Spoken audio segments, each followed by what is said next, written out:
Yes, people, welcome back to Premier League Primetime at this current date and time of recording. This is the season finale, part two. If you hadn't seen the first portion, you will see it at this point. Sometime during the episode, myself and So from Gruner Gossip TV went very, very in depth on our Premier League season wrap up. So always a pleasure to have her on. And of course, for part two, there's nobody else I can really have on other than the Fab Five. Here we go. Here we go, lads. Jose, Sirius, Andre, and Mo. Let me guess. How are we all doing? As most of you know, it was my birthday last week. Second episode of being 24. New age, same old, same old. So, people, it is what it is.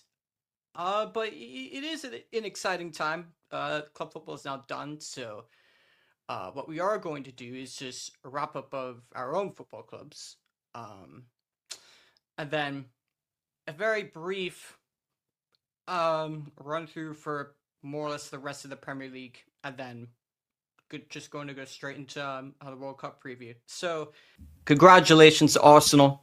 And I know Sirius will have his shout out Sirius every time. He'll have his cooking session next week. So I'm looking forward to that. I really am. But so looking at Arsenal, looking at their season, how would you rank their season from let's say an S to an F tier category? Standouts, I'm sure there's loads of positive to say about the manager, loads of positive players, but I definitely think there are some negatives as well. What are you saying for Arsenal? Finally, also at last getting over the line.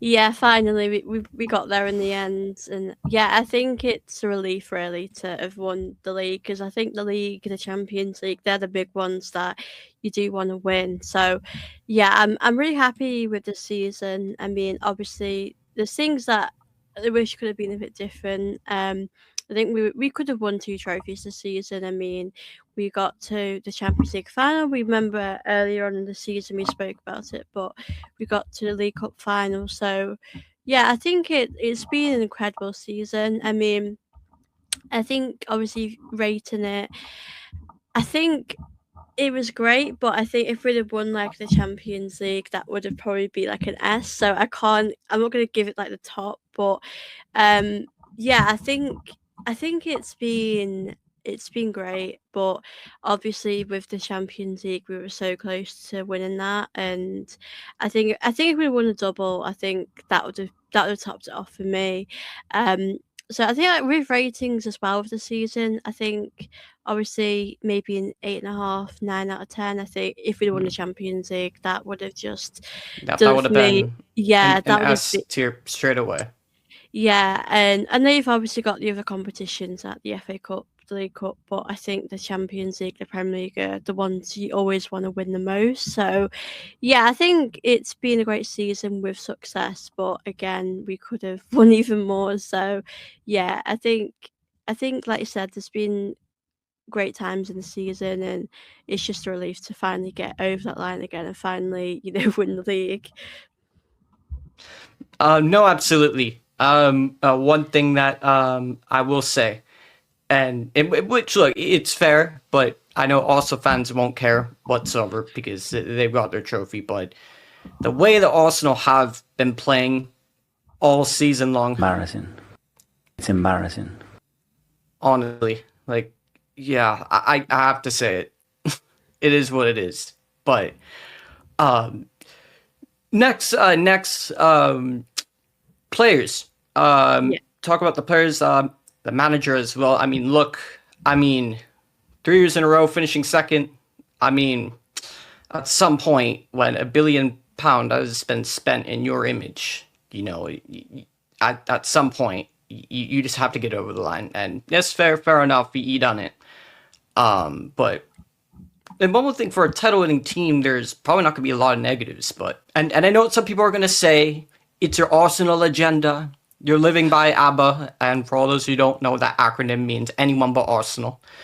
I know you're doing your Arsenal agenda, but Sophie is one of the most level-headed Arsenal fans I know. So, and she will say things how it is, people. So, yeah, this is not one to take an Arsenal fan's opinion with a grain of salt. It's very, very valid. But positives, negatives of the season with players. What would you say? Yeah, I think if I like summarize the season, it has been a bit of a roller coaster. I think Man City haven't been at the best this season, so that's helped us quite a lot. But I think, you know, it's been a great season with the league because, you know, after 20 years, that's a big achievement, and it's hard to be consistent week in, week out. Yeah, I think with our signings as well, I think that's taken a bit of time. I think like an Eze, Gyökeres, you know, now as the season's finished, they've become good and they've become players that have really developed. But I think it was a little bit of a slow start for them, and so I think as well with how we play, we've not played the best at times. I think we can play better than what we are playing. I think we've got the quality to do that, but I think in the other way, we've played beautiful sometimes in recent seasons and we fell short. So I think it didn't matter to me sort of how we win. I would rather us win by playing beautiful football. And I will admit, you know, we haven't played great times sometimes where, as you said, you're falling asleep a bit. We don't play the best sometimes. And as Arteta just said seconds earlier. Shout out the stream deck. Yeah, exactly. I think there's definitely been times we haven't played the best, but we finally did it after over 20 years. I know the Champions League would have been amazing to win, but I think we just had to win one big trophy this season. I think there's been quite a few players that stood out to me as well though this season. I think the two obvious ones for me is, you know, Declan Rice and David Raya. I think they've been players that have just stood out to me quite a lot. I mean, there's been players that, you know, I mean, I don't think anyone was not great. I mean, I think Saka's struggled this season. There's probably been players that have struggled, but they've all kind of helped out in their own way. I mean, Saka getting us that final as well. Yeah, I think, I mean, there has been a few players that have, you know, probably underperformed, but I think as a whole, I think we've gotten through that. And obviously, I hope this summer that we can be a bit ruthless as well when move players on that need to go. But I think in all, I think the squad's been pretty good. I think Kepa probably has been a bit disappointed at times, I will say. I think some of his performances haven't been great, but I think in general, I think Odegaard again, so maybe him could have done a bit better as well. But I think the team really needed to win a trophy. You could see with the celebrations how much it meant to them. So yeah, even though there's been a few maybe not great performances, I think as a team, I think it's definitely been more positive than negative. No, of course. I think for anyone who wins a league title, honestly, and I know most of the Arsenal fans, when they won that league title, people are going to say they didn't play the best of football, but I know the vast majority of that fan base were saying... I'm here to tell you right now, we don't care. That's about it, really. Shout out Stephen A. Smith for that one. But I think there is a negative that we can talk about. So has made her opinion very, very, very well known about the captain. I think. Do you think it's time to have conversations about the captain and at least his place in the Arsenal team, or do you think that he should be even moved on? It's, you know, these conversations with like Odegaard. It's. I think for Arsenal fans, it's quite uncomfortable for some people to see it how it is. I mean, seeing him lift a trophy did make me very happy because in recent seasons he should have got that. He deserved to win a trophy at Arsenal. So I was really happy for him. But if we're being honest, what really has he done this season that stood out to me. I couldn't tell you. I think, it's. I think he's had injuries. He just doesn't seem the Odegaard he used to be. I mean, I don't even remember a time he scored. I mean, has he even scored this season? I don't even remember. I think the reality is, I just think I'd rather see Eze in that position right now. I don't think he's going to move on. I don't think he's a captain, and even though I think as time's gone on now, I do feel like a Declan Rice has shown he probably is the leader that stands out to me. So I think if it was me, I would probably move him on. It'd be a very hard decision to make, but football's business. You've got to be ruthless, and he's done a lot for us. He won a league title, and that's amazing. And he's been a big part of that. But I just think you need these players to step up in these big games. Even in the final, he didn't do much. I know Saka wasn't his best either, but with Odegaard, I just don't think he stands out to me enough as a captain. Even if he wasn't a captain, I'd probably still say these things. But I think when you're a captain, it's a bit harder really to have these conversations. So yeah, I think the club will keep him. I think a lot of fans will probably say we should keep him, but things like stats, goals, assists, they don't lie at all, and that's a big part of a player's season, how many goals they've scored. And I just think that he's been in and out the season. Like I said last season, let's see how he does this season. If he does good, let's keep him. If he doesn't, then have these conversations. But yeah, I think with Odegaard, I just think he's been underwhelming this season. I do feel for him in the sense of his injuries, but I think we need to get more goals from that position. And I think, could you replace him? Probably just run a little bit better. But yeah, obviously I'm happy we've won a trophy with him, because I think he deserves it. He has been good over his time at Arsenal, but I think just in recent season or two he's just not really been at the level. But what about you? What would you do about Odegaard? One thing that I will say, you're spot on in saying there's been nothing outstanding or extraordinary from Odegaard. One thing that I will say is I can actually think of something. I've never seen a captain hooked off as many times by the hour as much as he has. In a Champions League final, hooked off after 60 minutes and doing the Odegaard special and just ghosting in the big games. And I think Odegaard, for me, is becoming a victim of what players like Emil Smith-Rowe was. And even though Emil Smith-Rowe was a bit of a different situation and case where he, struggled to stay fit. Arteta not really, as we know how much Arteta loves footballers. He's not your pace and power runner. That's just not what Smith-Rowe is.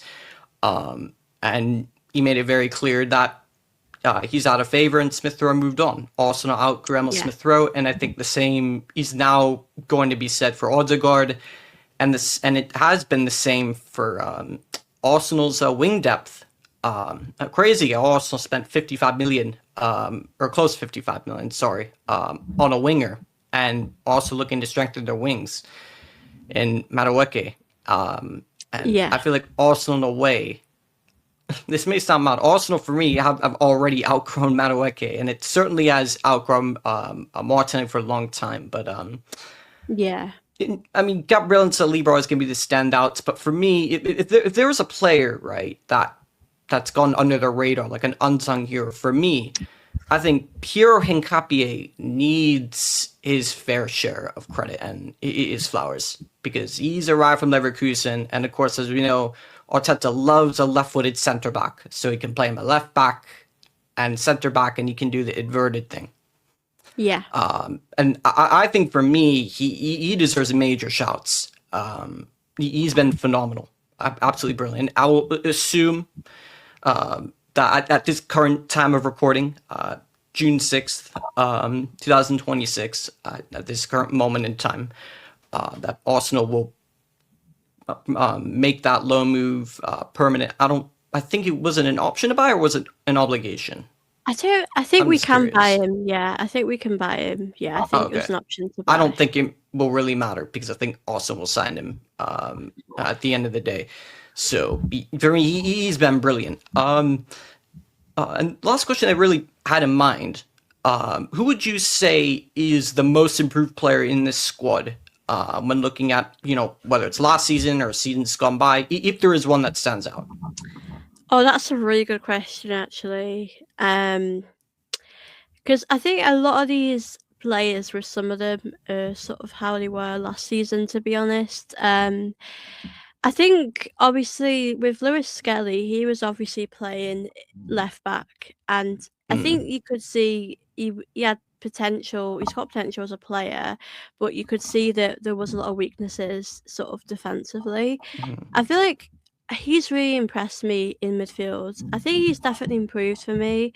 I think he's been very good for me. So I can't think of anyone like on the top of my head because I think some of these players are just how they They're were kind of, last yeah, season. a lot Yeah, of them are the but I same, think but Lewis Skelly probably because I think again in the final of the Champions League he just looked like he was enjoying himself out there playing football, and he makes it look so easy in midfield. So I think in that sense, I know he did play last season, but I think he's grown to be a really important player for the team. So yeah, I'd probably go with him, as I think a lot of players are just predictable and the same as they were last season, really. So how many times have I said this on your channel? How crazy is it that when you play a player in their normal position, you're probably going to see the best of that player? Like, how crazy Exactly. is it that when we've seen It Lewis took him Skelly play so long. midfield, he's had the best performances that I've seen probably since, some of the Champions League games last season when he was playing at left back.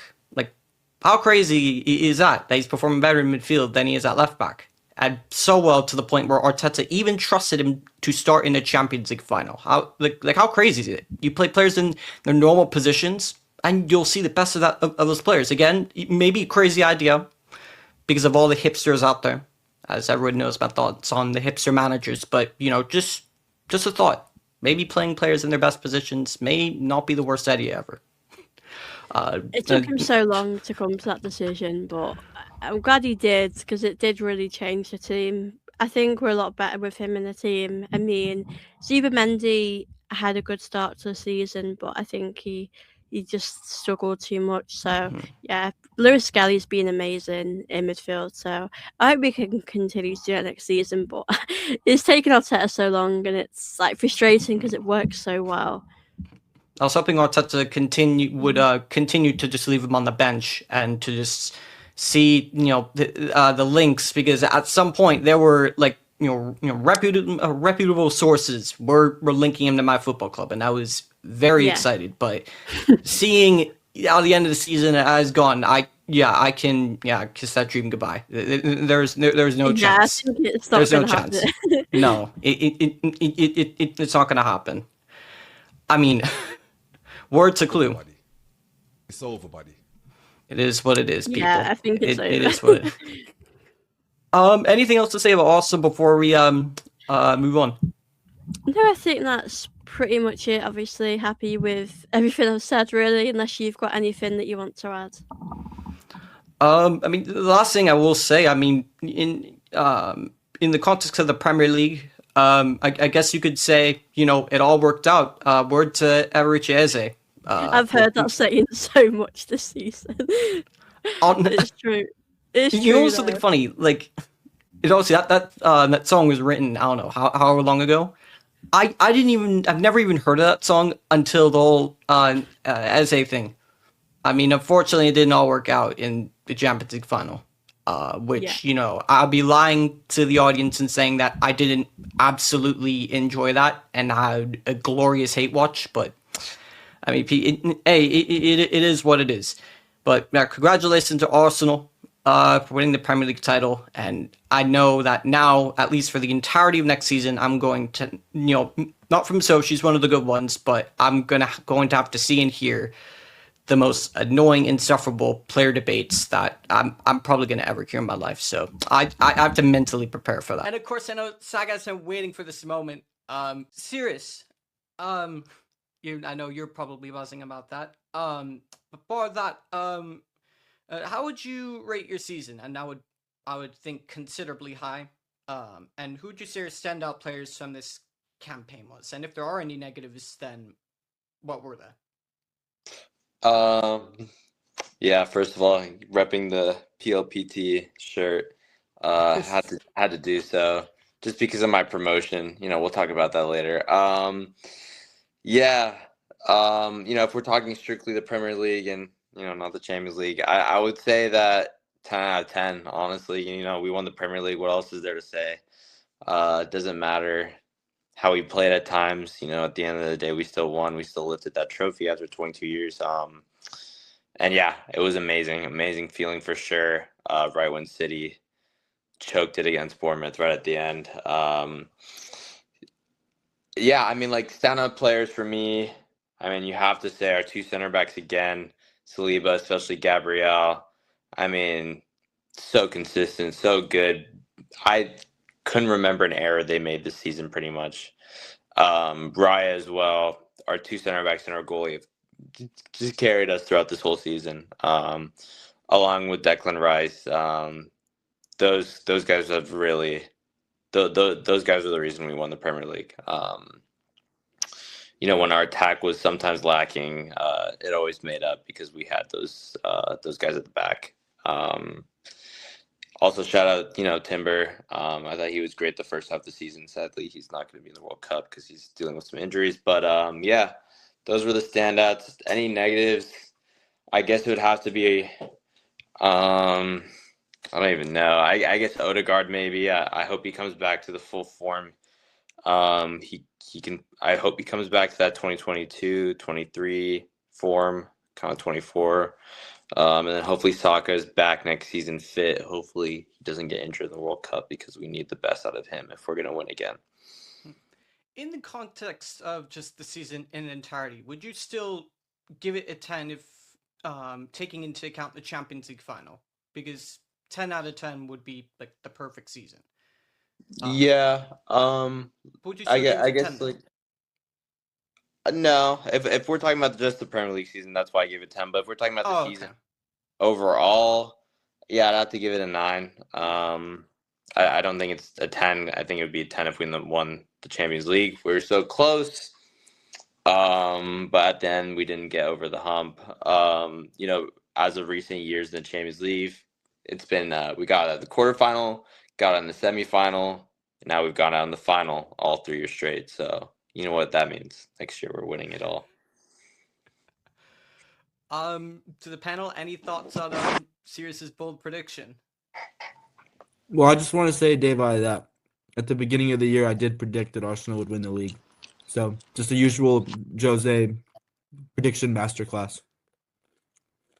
Well done to you.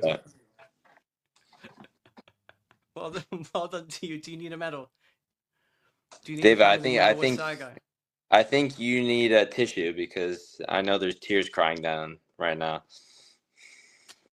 If you had asked me this roughly a month ago, you probably wouldn't be wrong, but at this point, I've just accepted it and I've just moved on. So it is what it is.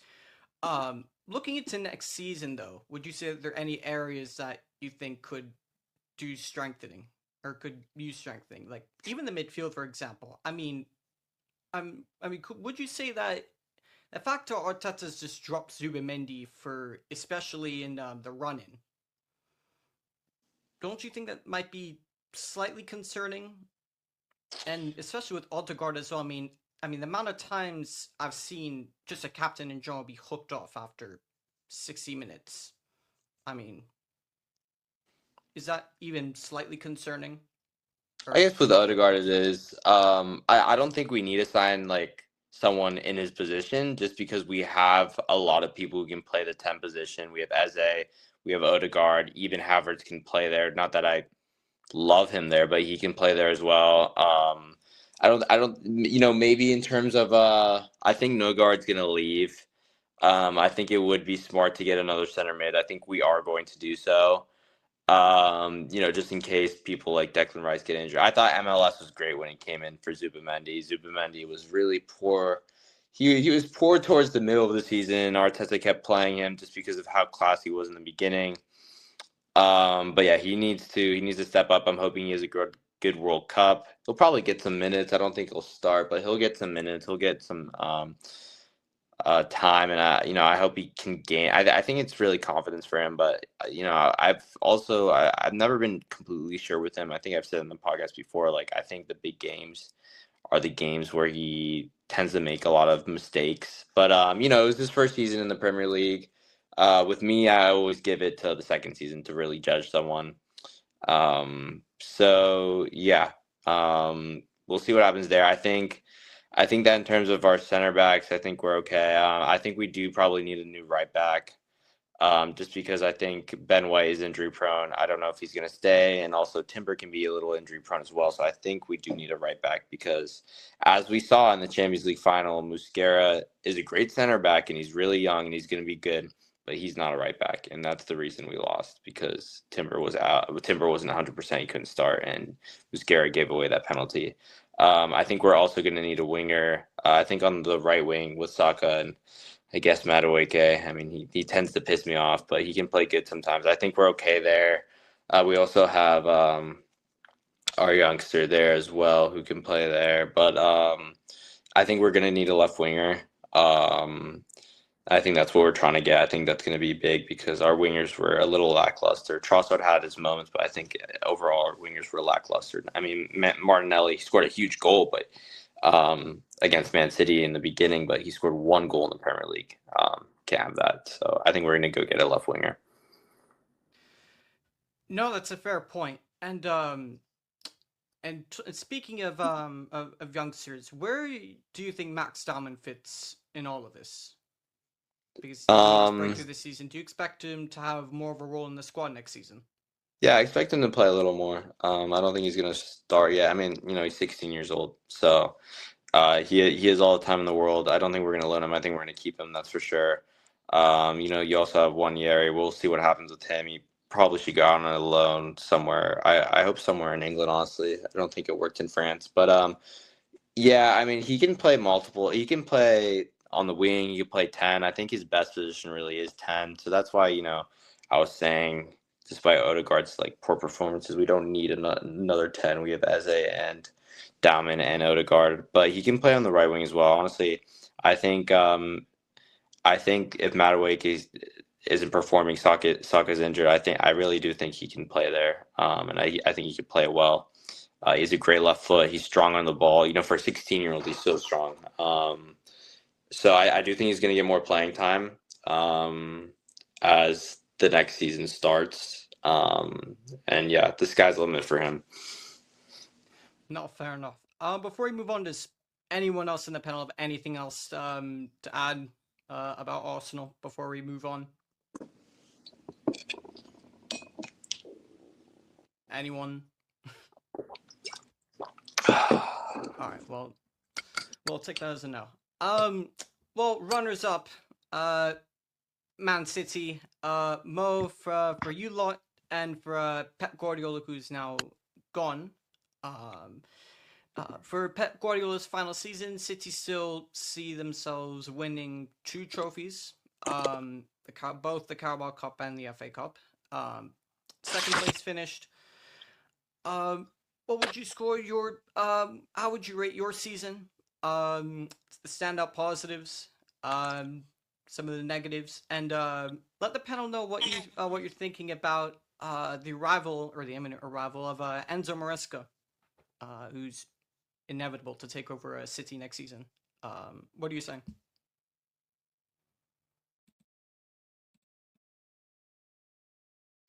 Oh, I think you're on mute. Because I can't.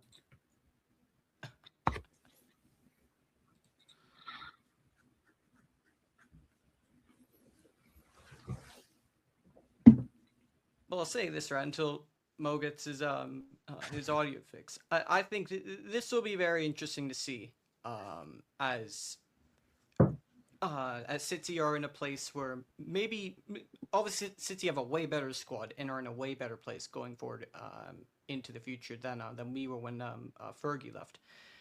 But it is going to be very difficult to replace him. But we'll see how he does. But Mo, what are you saying?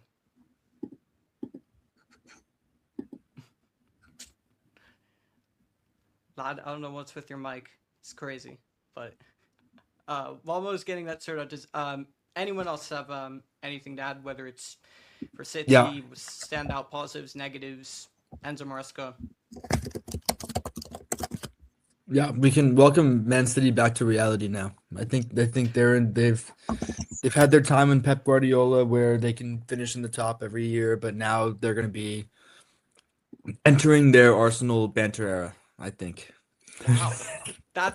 Whether that's rage bait or a bold prediction, that's crazy. No, I don't think they'll be as bad as Arsenal were. I think they'll just be in and around the top 4 for the next few seasons. I think Maresca will do shit. I think Haaland might leave. I think this will be a difficult transition for them. Yeah, this definitely will be a transition year for Well, but it's already been a transition year for them. Like they've already been pretty ass for the last 2 seasons. But anyway, Mike's go ahead, working Mo. now. But yeah, Mo, go on, and yeah, feel free to reply to anything that we've said so far.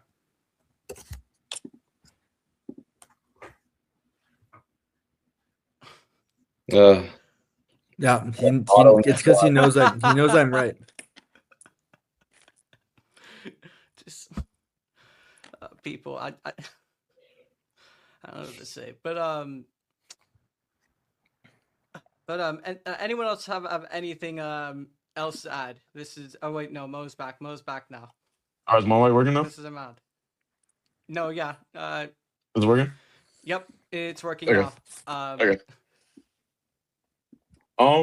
So back to my rating. I give it an 8.5 out of 10. Just kind of factoring how like terrible we were last year. I would say this has been like a transitional like year for us, especially with like the new signings coming in, and also signings that we made in January last year, kind of adapting into the system.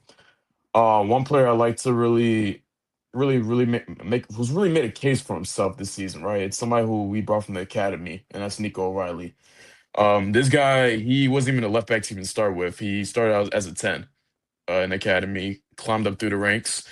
And then Pep Guardiola called him up around last season when we played Newcastle, where we beat them 4-0 at the Etihad. And then shifting into the Club World Cup until, the start of the season and through the season, I mean, he's just been like our unsung hero. Doing the job out there on the pitch, shifting into the midfield whenever we need him to, making those darting runs into the box whenever Haaland was being marked by 3 guys or more. Nico O'Reilly has just been arguably our best player this season. He's been successful in getting us a Carabao Cup title, scored a brace there in that game, FA Cup as well, delivering consistent performances as well in the Premier League. Champions League, not so much. I mean, we got knocked down the round of 16, but somehow, some way, by an injury-prone Madrid team. Just one of like a little head scratches that Pep has had in the UCL. It's kind of an example of what he has done in the past as well. With Enzo Maresca, I will say I'm really excited for him.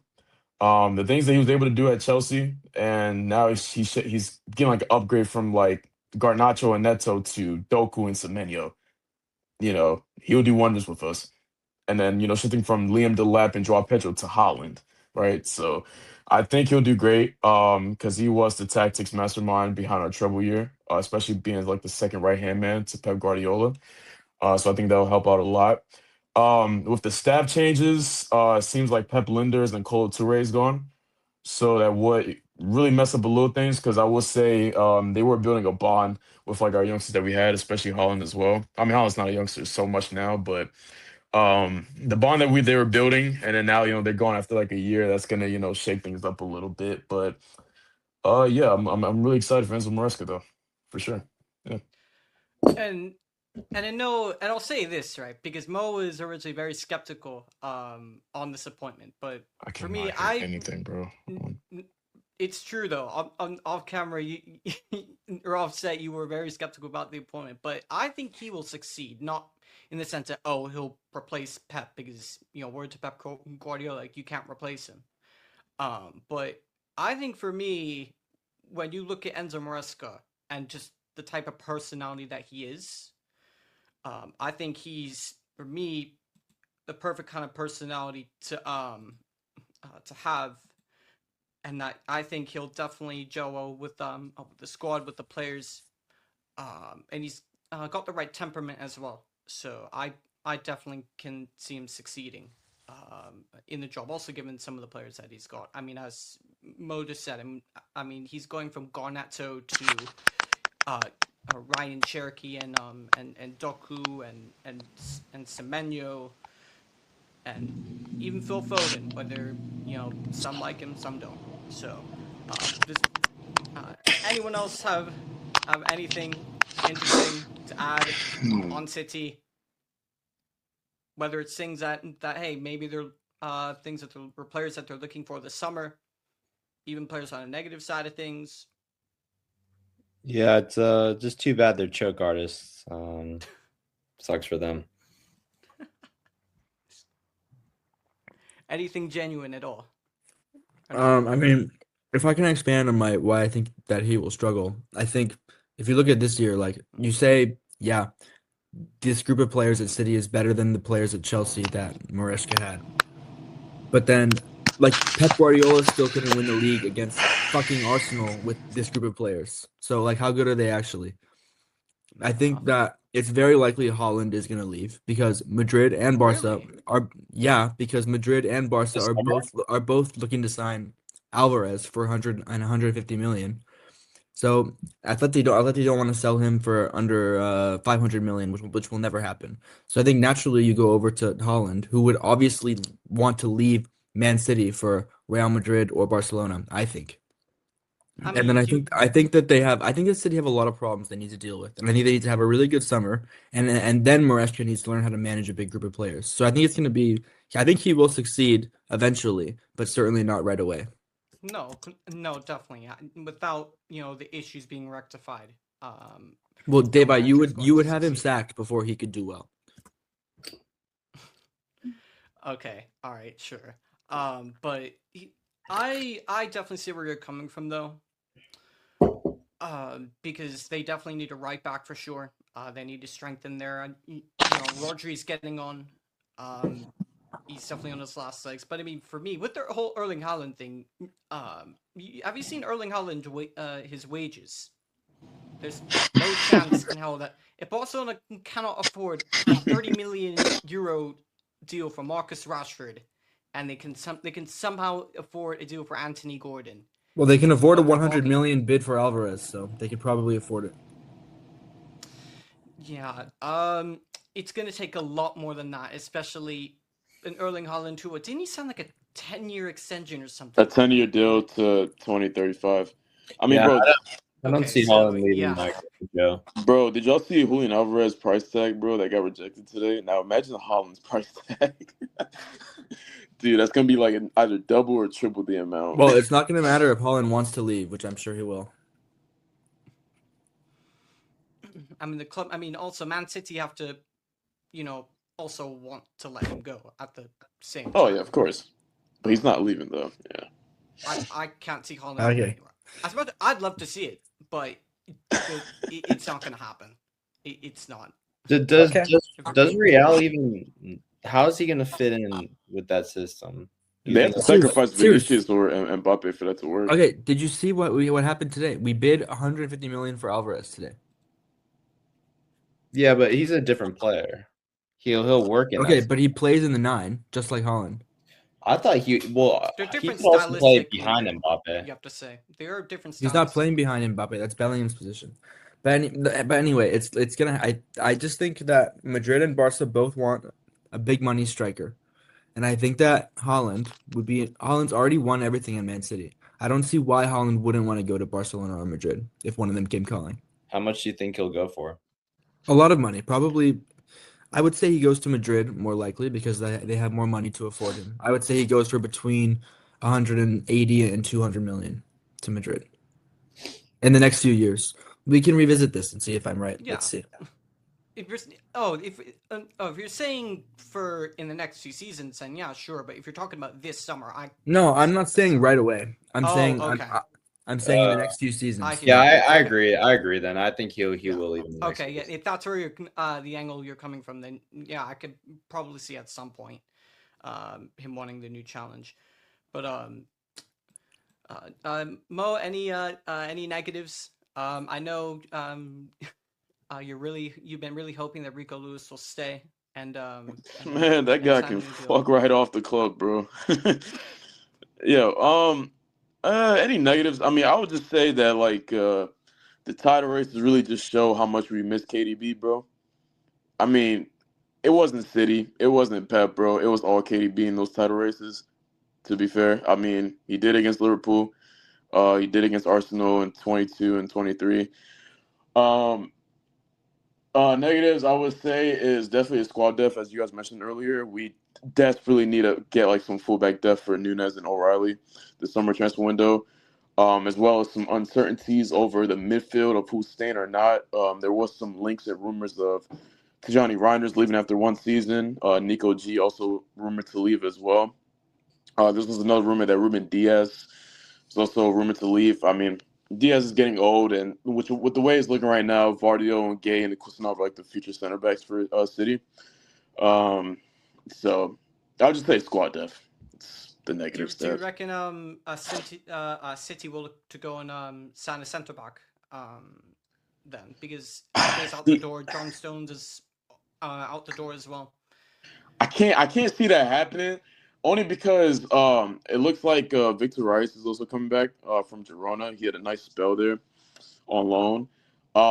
And with the way it looks like right now, our starters should be, for me personally, I say we start Vardio and Kusanov alongside. Gay as a rotational player. As much as I hate it, Gay should definitely be starting, but Vardio's too good to be dropped. Strength and so depth. Yeah, so I'll say those two, Margay, Victor Rice is coming back. There hasn't been any links with Nathan Ake leaving yet, so this could be a slim chance that he stays at City for one more year, just to see out his contract. So yeah, I don't think we sign a center back this year, but maybe next summer.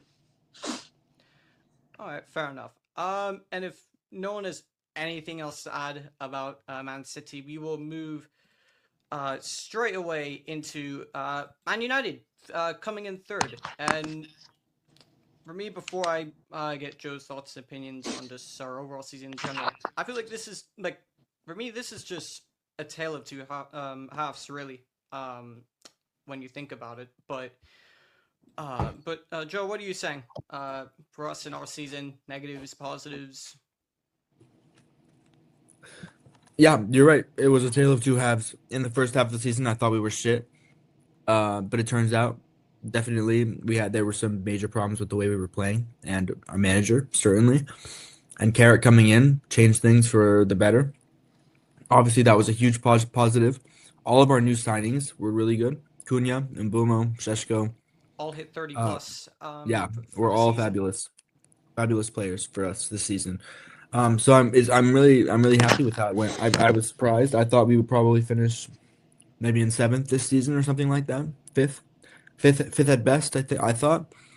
So I'm very happy with it. I think the major question is less about what happened this season and more about how we move on and especially how we replace Casemiro, who was one of our, probably for me, our second most important player this season after Bruno, contributing both defensively and offensively with a lot of goals and a lot of important goals from set pieces. So I think replacing him is going to be a huge task. I know we've already signed Ederson. I would hope that Ederson will be kind of like a Fred for us, where he is a backup. He should never really be the starter. I think we need to sign someone much better to be the starter that Casemiro was for us. And I hope we have a great summer. I don't really know who else we're looking at right now, but yeah.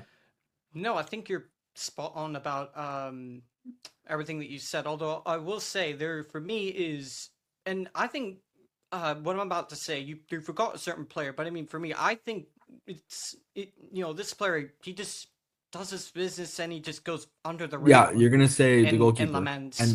and the biggest testament to him is that I didn't even have to speak about him. Exactly, yeah.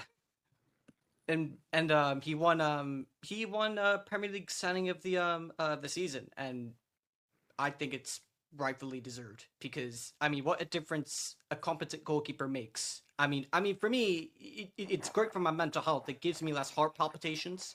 So I mean, that's also always a plus as well, considering who I've had to see in goal for the last 2 seasons. But I back everything that you said. Before I go more into depth, does anyone else have anything to say? Andre, what about you? I don't think we've heard from you at all. Yeah, not yet. No, I mean, I think Carrick's done as good as he possibly could have. I mean, United had their season wrapped up before everybody else. They'd accomplished their goal. And I mean, I know this is our conclusion, but I think looking forward to next season, I mean, I do think United are a title contender for me, especially if they make the right signings. No, it's definitely if we Not yet. With the Casemiro hole, we're definitely not. We need big signings. I think Ederson. Go on. I don't know, man. I just don't think Arsenal will be able to sustain their form that they did this season. And then it's just like every top club is in a rebuild phase right now. So it's like I do kind of think it's a wide open race for next season. No, definitely. I think this is for me. We have to take advantage of the summer. We have like the year that Man United had just with Carrick is already way ahead of schedule of every other top club. 6 months, by the way. 6 months. It's like they're already so much further ahead than every other club bar Arsenal.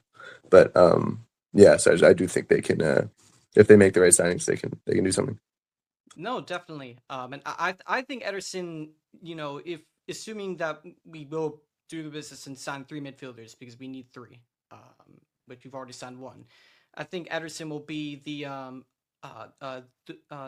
Ugarte replacement, and yeah, hopefully you'll see the back of him because the last thing I need for next season is to see any more footballers that treat the ball like a grenade.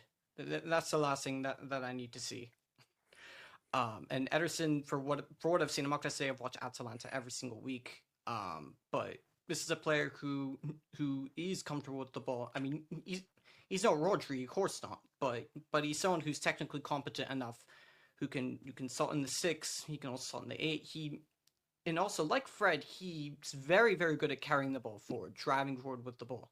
Something that I noticed more as I've just been watching more of him as of late. So, but then again, anything's a massive upgrade on Ugarte. And a player that I feel like we have to talk about every single show. I mean, how poetic is it that we seal the Champions League qualification against Liverpool. We go 2-0 up, we implode 2-2, and then in the last within the last 10 minutes or so, who else but Kobbie Mainoo scores the winning goal to seal a place in the Champions League? And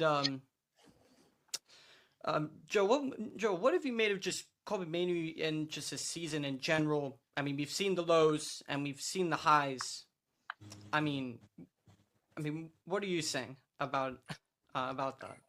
I mean, yeah, obviously we disagreed on Emerim at the beginning of the season, Dave. But one thing we did agree on was that that man needed to play, and when he did start playing, he was fabulous for us. He's a perfect player. He was a perfect player to play next to Casemiro because Casemiro could handle all the defensive work, and he had a very, very free role. He could do brilliant. Yeah, he could do brilliant things. I remember one run he went on. I forget if it was against Bournemouth, Brentford. I think. It was against Brentford. Ahmad should have scored. Brentford, yeah, and Ahmad should have scored it. Yeah, but that was incredible. Season, but he's a magical player. I'm excited to watch him at the World Cup and next season. No, absolutely. Coming from that manager, that footballing terrorist who said that Kobbie and Bruno cannot play in the same team. He said Kobbie and Bruno can't play in the same team because of his system. Who knew that we'd be more creative playing Kobbie and Bruno in the midfield? So it is what it is. Yeah, and that's the last I will say of that guy. Good riddance. good riddance to Ruben Amorim. And one player that I actually will mention, or two actually. Firstly, Luke Shaw's got a whole season. He's played every single game of this season. So I mean, I think that in and of itself is quite remarkable. But someone who's definitely gone under the radar. I mean, Harry Maguire deserves massive major flowers this season. Yeah, deserve to call up as well. I don't know what you think about that, Deva.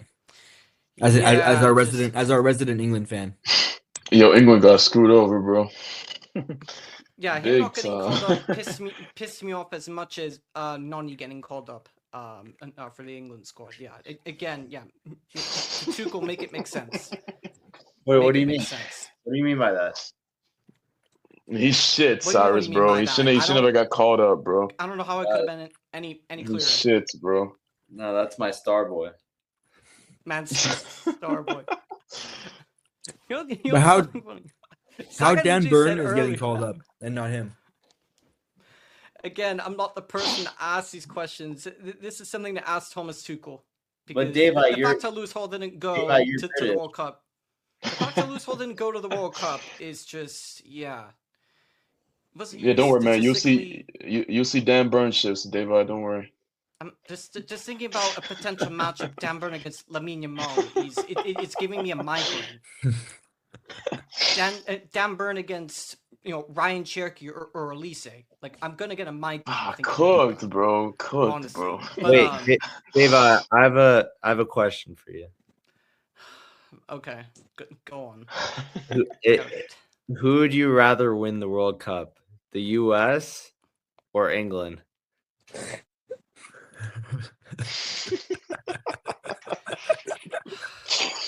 And people, as I so famously say, people wonder why I can never have nice things. And there you have it. Deva, what's the answer? What do you think? England. Yes. What? So, Dude, screw you. Are you kidding? Come on. That would be huge for this country. Oh my God, Deva. I mean, it'd be Come on, amazing, man. but do you think the USA will win the World Cup under Pochettino? But They won't even get past the round of speaking 16. Okay, that's bro. not the question. It's who would you exactly. rather? Exactly. No one thinks that they're gonna win, which is why it would be amazing if they did. Wait, I Yes. just realized. Save the World Cup apart for the second portion. Yeah, great. Dodger. Question, Dodger. All right, we'll save this banter It's- for later, Deva. Yes. No, it just makes more sense. No, it Well, doesn't. as we were in the middle of talking about Man United, and that guy's then just asked me a question about the World Cup, which. But okay, all right, cool, yeah. But because I decided to go back on go back to the structure. Yeah, no, absolutely not. Dave is wrong. It is what it is. But anyways, Joe, as I was saying, bar two more midfielders, do you think that we need to strengthen anywhere else? And some of the names that we have been linked to, there's Mateusz Fernandes of West Ham, Alex Scott of Bournemouth, two very good players to me. I like them both, but every player is 80 million now these days. Oh, the market is so fucked right now, David. Mateusz It's Fernandes so is steep. apparently worth 80 mil. I'll say this: West Ham will not get 80 mil. We'll probably find something in the middle, or find a compromise or an agreement with that. Bournemouth slapping a 75 million price tag on Alex Scott. Tonali is over 100 million now. I mean, to get your Premier League proven midfielders, they are rather expensive. But Joe, if there is any particular midfielders that you'd want to see us go and sign, or anywhere else on the pitch, what would you say that you'd want us to go and see?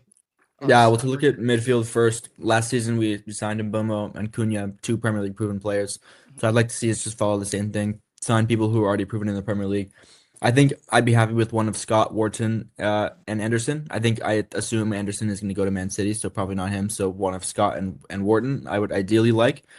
And then probably just some other young player that we've scouted that looks decent. I don't really care. They'll be third choice at that point, I think, for the DM position. So it should be fine.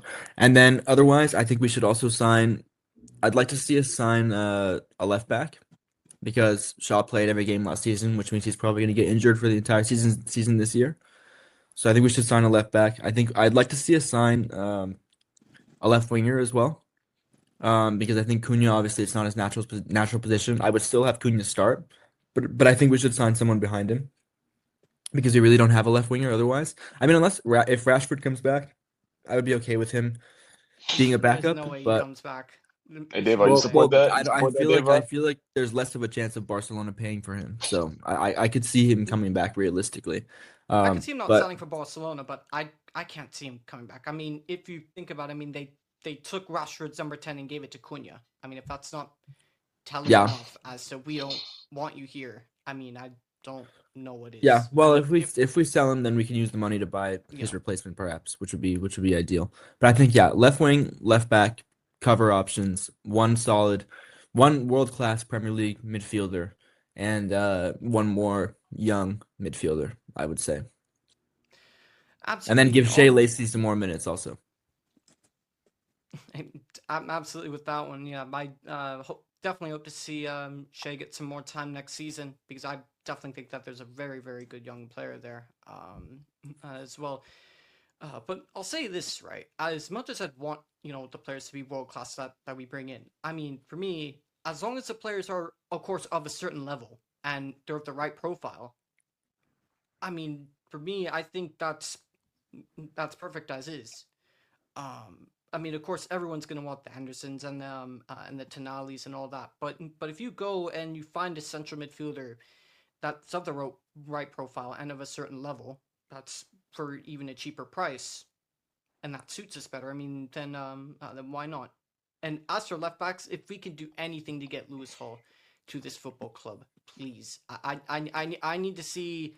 I need to see that guy starting at left back for us next season. Apparently, he's falling out with Eddie Howe. Just go bully Newcastle and just take him from Newcastle. Honestly, and for wingers, as I've said so many times, I feel like also Mo's probably tired of me saying this because I say on TFC all the time. Please go get me Iliman Ndiaye. Go get me Iliman Ndiaye. He is such a good footballer and he is a player. Go bring in Ndiaye. So if we do Lewis Hall and Ndiaye, say one of, I don't know, Alex Scott or Fernandez, maybe even both. And we'll probably need a new backup goalkeeper, but I heard that we're looking at what's his name from Leeds on a free. Call Darlow, just a safe pair of hands to have as your number 2, which really doesn't have to be anything amazing. Just as long as they're reliable, safe pair of hands, it is what it is. So, and oh wait, before we move on, right? I've been seeing a lot of links to Christian Romero, as and Jose, Andre, any particular thoughts on those links? I thought that would be like the most perfect way to end the Man United segment and to transition into our next side. Yeah, center back is an interesting position for us because we have Maguire who's consistent, but like I kind of don't feel like he should be starting. And then we have Yoro, who I would like to see improve more this season. I would like to have him starting. And we have De Ligt, who is good when he plays, but he's unreliable. So center back is another position that I could see us making some kind of signing. Romero makes sense to me. I don't really have any particular problems with him, even though he's a funny player.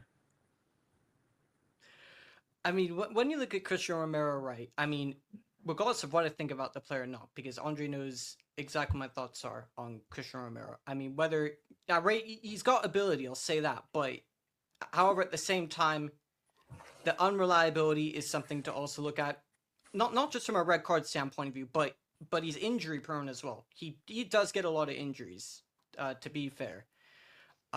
And also, if you think about the price that Tottenham are going to ask for him after just signing a new 5-year deal, he's not going to be cheap either. So I just don't see why we should go and get Romero.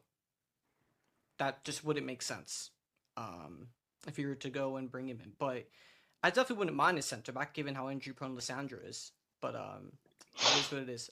Andre, any thoughts on that before we move into the next side?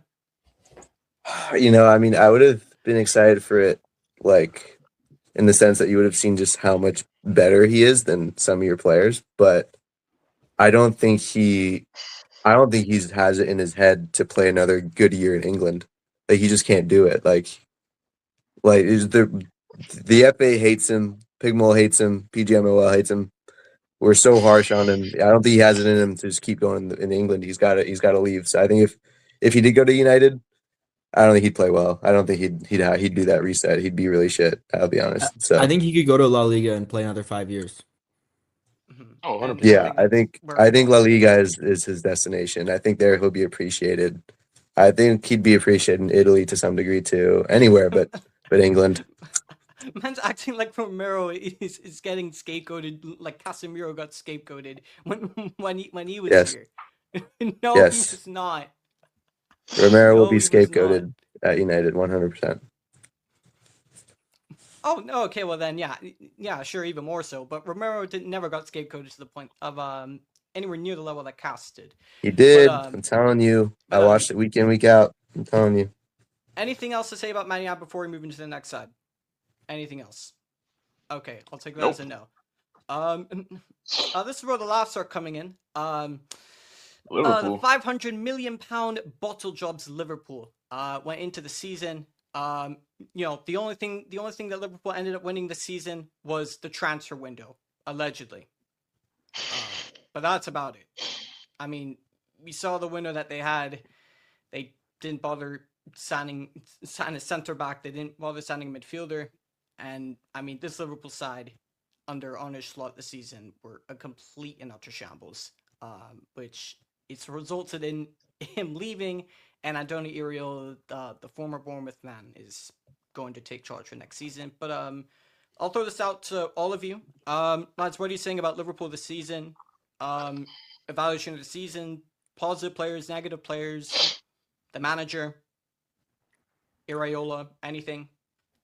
I mean, I just think it's strange how they moved at the end of the season when they were gonna. It looked like they were gonna keep Slot, and then they watched Chelsea sign Alonso, who was Mhm. obviously the best candidate for the job.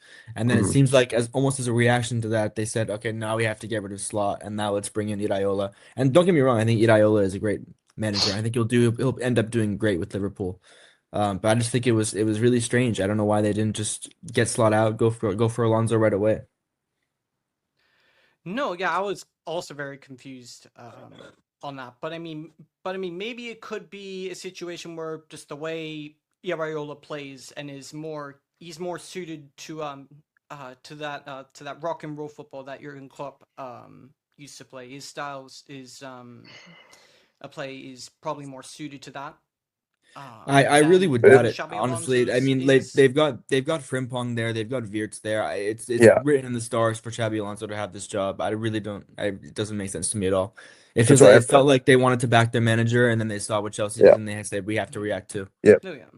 Now, if I was Xavi Alonso, dude, my blood would be boiling. I'd be like, "What are you talking? Why did you not tell me to wait? Why did you not call me? Like, what are you doing? No, Just I'm tell me not to saying wait." what I've said is is right. By the way, I'm just saying what I don't know could have potentially been the rationalization or a potential rationalization They screwed up, within the man. Liverpool board, which I sort of disagreed with, anyways. But Liverpool is still getting a very good coach. As for players, I mean, I think the positives will be fairly quick, and I think there's only three. There's only three positives. Andre's beloved Dominic Soboslai, or we'll be here for 3 hours if we talk about how good he's been this season. I mean, he's been their best player. Ekatike for me has been bright, and yes, I know he got injured, but for me, I saw a lot of good things. And Rio Engamoa, that kid is a special talent.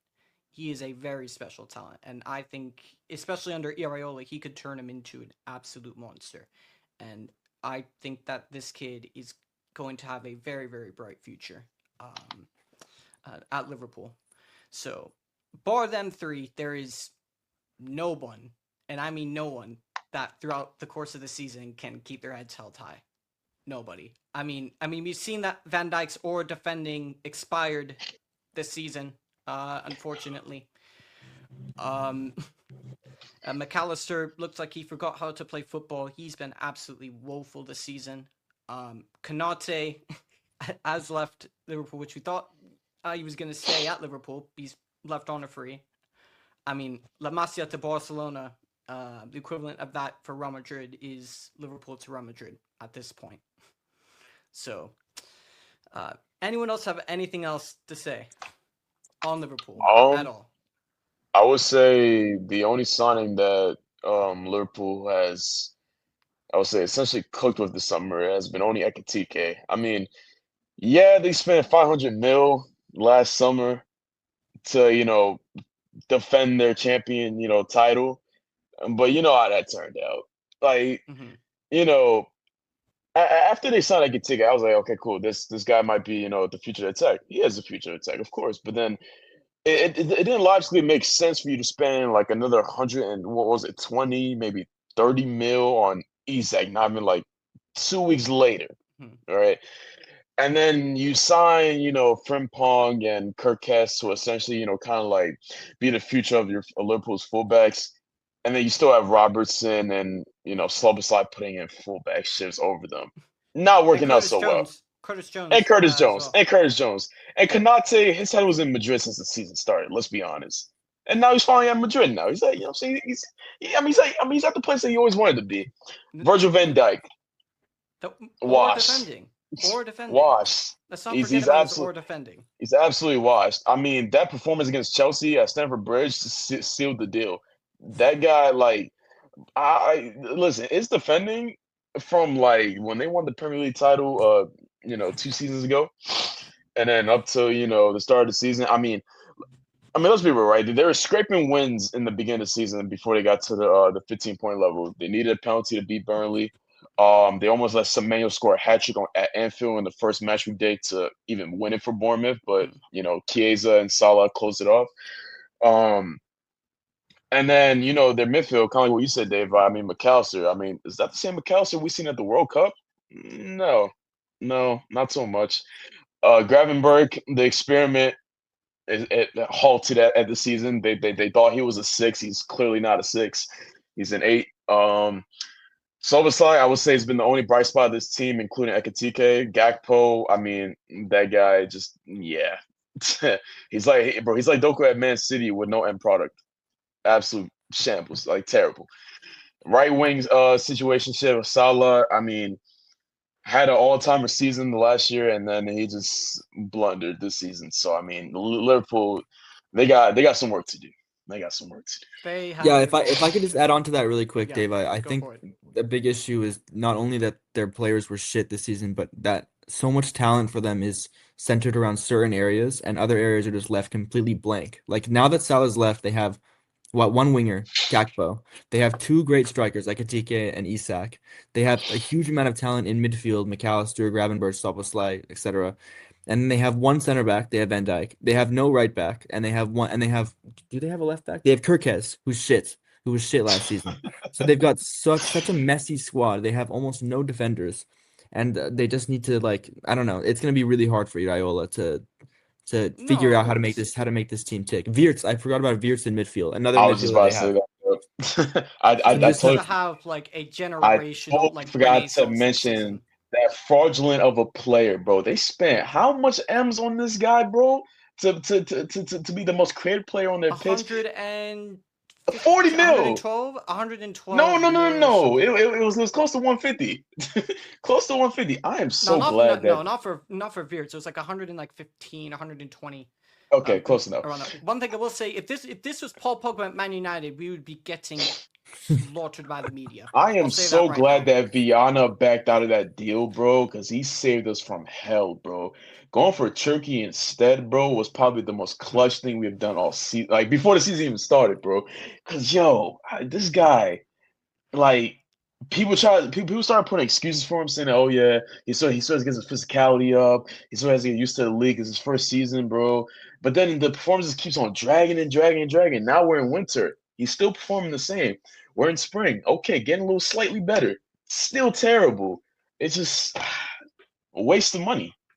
They could have put it towards, they could have invested their money towards, their defense, because with the way the defense is sadly declining right now. I mean, Konate is gone, and Van Dijk, who knows what to do with that guy. And anything else to say about Liverpool, so we can keep it moving? We only have like 2 teams left, and then there will be like a very brief wrap of everyone else in the Premier League, and then we'll move into the World Cup. So, anything else in Liverpool before we move on? I'll take the silence as a no, which is a Hey, perfect Dave, analogy. can we do Spurs just to make sure Andre has enough time? Yeah, we'll do Tottenham next. Yeah. Is Andre here? Yeah. Yeah. Okay. Which Andre, yeah. Back-to-back seasons in 17th. You survived. Yes, sir. So your club also did us a favor too. So yeah, there's no rebranding Yeah. of PLPT. So congrats for surviving. But it's not even worth me talking. Andre, you know what? You take it away. No, I mean it definitely would have been crazy. I'm on the whole screen. It would have been crazy to go into next season on PLPT season 7 without a team in the Premier League. That would have been really sad. I mean, I think this season by far is my worst season I've ever experienced as a Spurs fan. I think other Spurs fans who've been supporting this team for decades would say that too. 17th back-to-back, but last year we weren't necessarily in a relegation battle. We were always pretty much fine. And this year we were not. We 100% thought we were going down just a few weeks ago. Yeah, it's just so many bad decisions from the board, so many poor performances from the players. Man, injury stricken, obviously. I mean, we don't even need to say that anymore. The statistics show it. It's just been a miserable season. Yeah, I don't even know what else there is. I'm so glad West Ham are down and not us, but it's just been I'll so say this, bad. right? It's been so bad. As bad as this is, right? And one thing I will say, right? Only Tottenham could go and win that European Cup and finish 17th to then finishing back-to-back 17th. I mean, if you think about it, I mean, in the words of Ancelotti, it's just who we are, mate. Okay. It is what it is. But if there's, I don't think there even are any positives. I don't think there even is. I mean, there really are. I mean, it was fun to start Unless to if win you under can- De Zerbi and stay up, and we felt like yeah. yeah. I mean, De Zerbi, I mean, I will say this. I mean, at least you will be enjoying the good football factor. I think next season. I mean, remember when I was talking about United? I said it's just the title race is just it's open this season. Yes. We can go through my talking points really quick. I go through it really quick, but I actually do have belief that it's our Leicester year next year. I genuinely have belief. Genuinely. And here are my reasons. Crazy. Real quick. Okay. Oh my gosh. No, let him talk. Let him talk. Word to De Bruyne. Let him talk. Let him talk. Go on. Let's get one out of the way. No European football. Yes. So that's why. So we're the only top team, or I guess Chelsea as well. No European football. That's a huge boost, right? Wait. Top team? Yeah, no, I was gonna say, but no, but let him continue. Okay, one competition to focus on.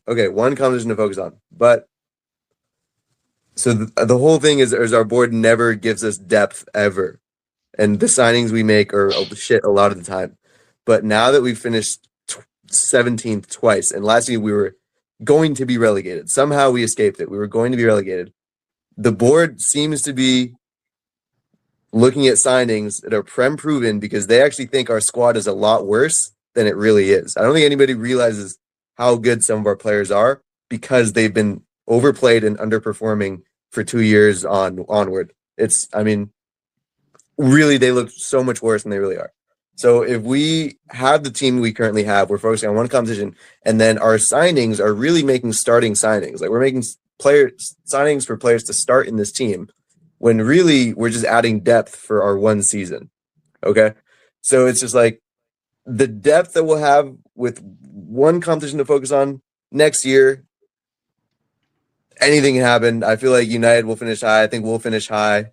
Arsenal's still going to finish high, obviously. City's still going to finish high, but I don't think City will win the league with Maresca first year. I think they'll finish like third, maybe.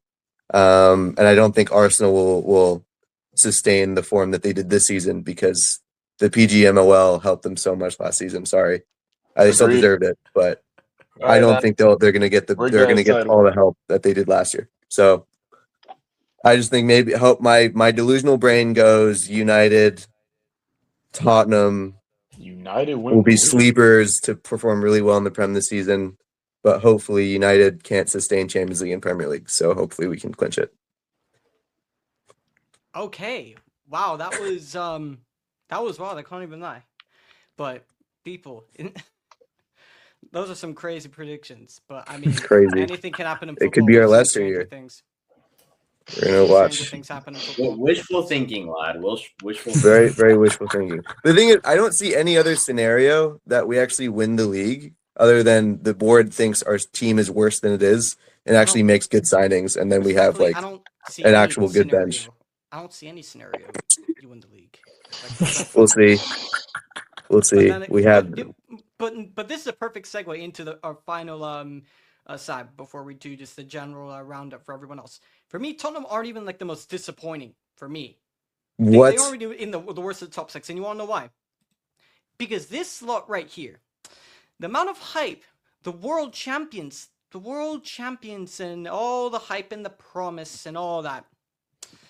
What did they do when, they seemed like they were going on an upward trajectory after, that brilliant performance in the Club World Cup final? How did the board thank Maresca? They bought in Gittins, Garnacho, Delap, and Buenanotte. And said, you're not getting a center back. Now cope. And then that didn't work, and then they went from him to Liam Senior. But if you think about it, at least the players learned how to respect the ball, but that's about it. And then you have Callum McFarlane for the rest of the season, who's just. This team in Chelsea are just such a shambles, honestly. And for me, they're worse than Tottenham. Because then, they got Champions League football, and the expectations of Chelsea for me will always be higher than the expectations that I will have of Tottenham. That's not disrespectful to Tottenham. It's just true. Chelsea are just an absolute car crash. Xabi Alonso, it's probably the one good thing. But really? Andre, I almost forgot. You are gonna get Senesi. Well, that's what I was saying. My player for player Y will be really good. Andy Robertson as well, as a cover from Udogi, and I'm looking at a couple more players. But for the last top 16 before the general review, does anyone else have anything to say about Chelsea? Any positives, negatives? The manager merry-go-round? I was going even to a say cooking something similar.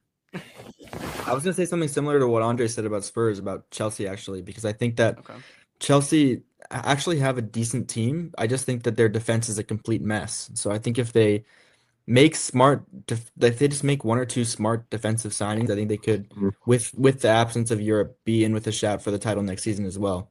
I think That's absolutely. why I think United, Spurs, Chelsea are all like they kind of do have a clear route for the title next season. It sounds weird, but it's going to be a weird season next season. Where are you adding Spurs in this, lad? Chelsea's attack, bar 3 players. I don't rate any of Chelsea's attackers. I don't. Who are those 3 players, David? João Pedro, Cole Palmer, Esteval. Bar them 3. I don't rate any of their other attackers. I don't need nothing more needs to be said on that guy. Thank you for 40 million again, plus whatever, plus the 10% we get from that sale. Neto, he's rubbish. Gittins, he's been injured, but again, 60 million for a guy who couldn't even nail down the starting place at Dortmund. Not really convincing. And then who else? Liam Delap. But if you look at who's starting, it's gonna be Pedro up front, it's gonna be Palmer. Say Palmer on the 10, say Esteval on the right, say left wing, maybe even if left wing is Neto, then you go to midfield, you have Caicedo and Enzo, solid. Then you go to defense, you have system though, because Xabi Alonso plays the 3 at the back, and he plays with the twin 10s.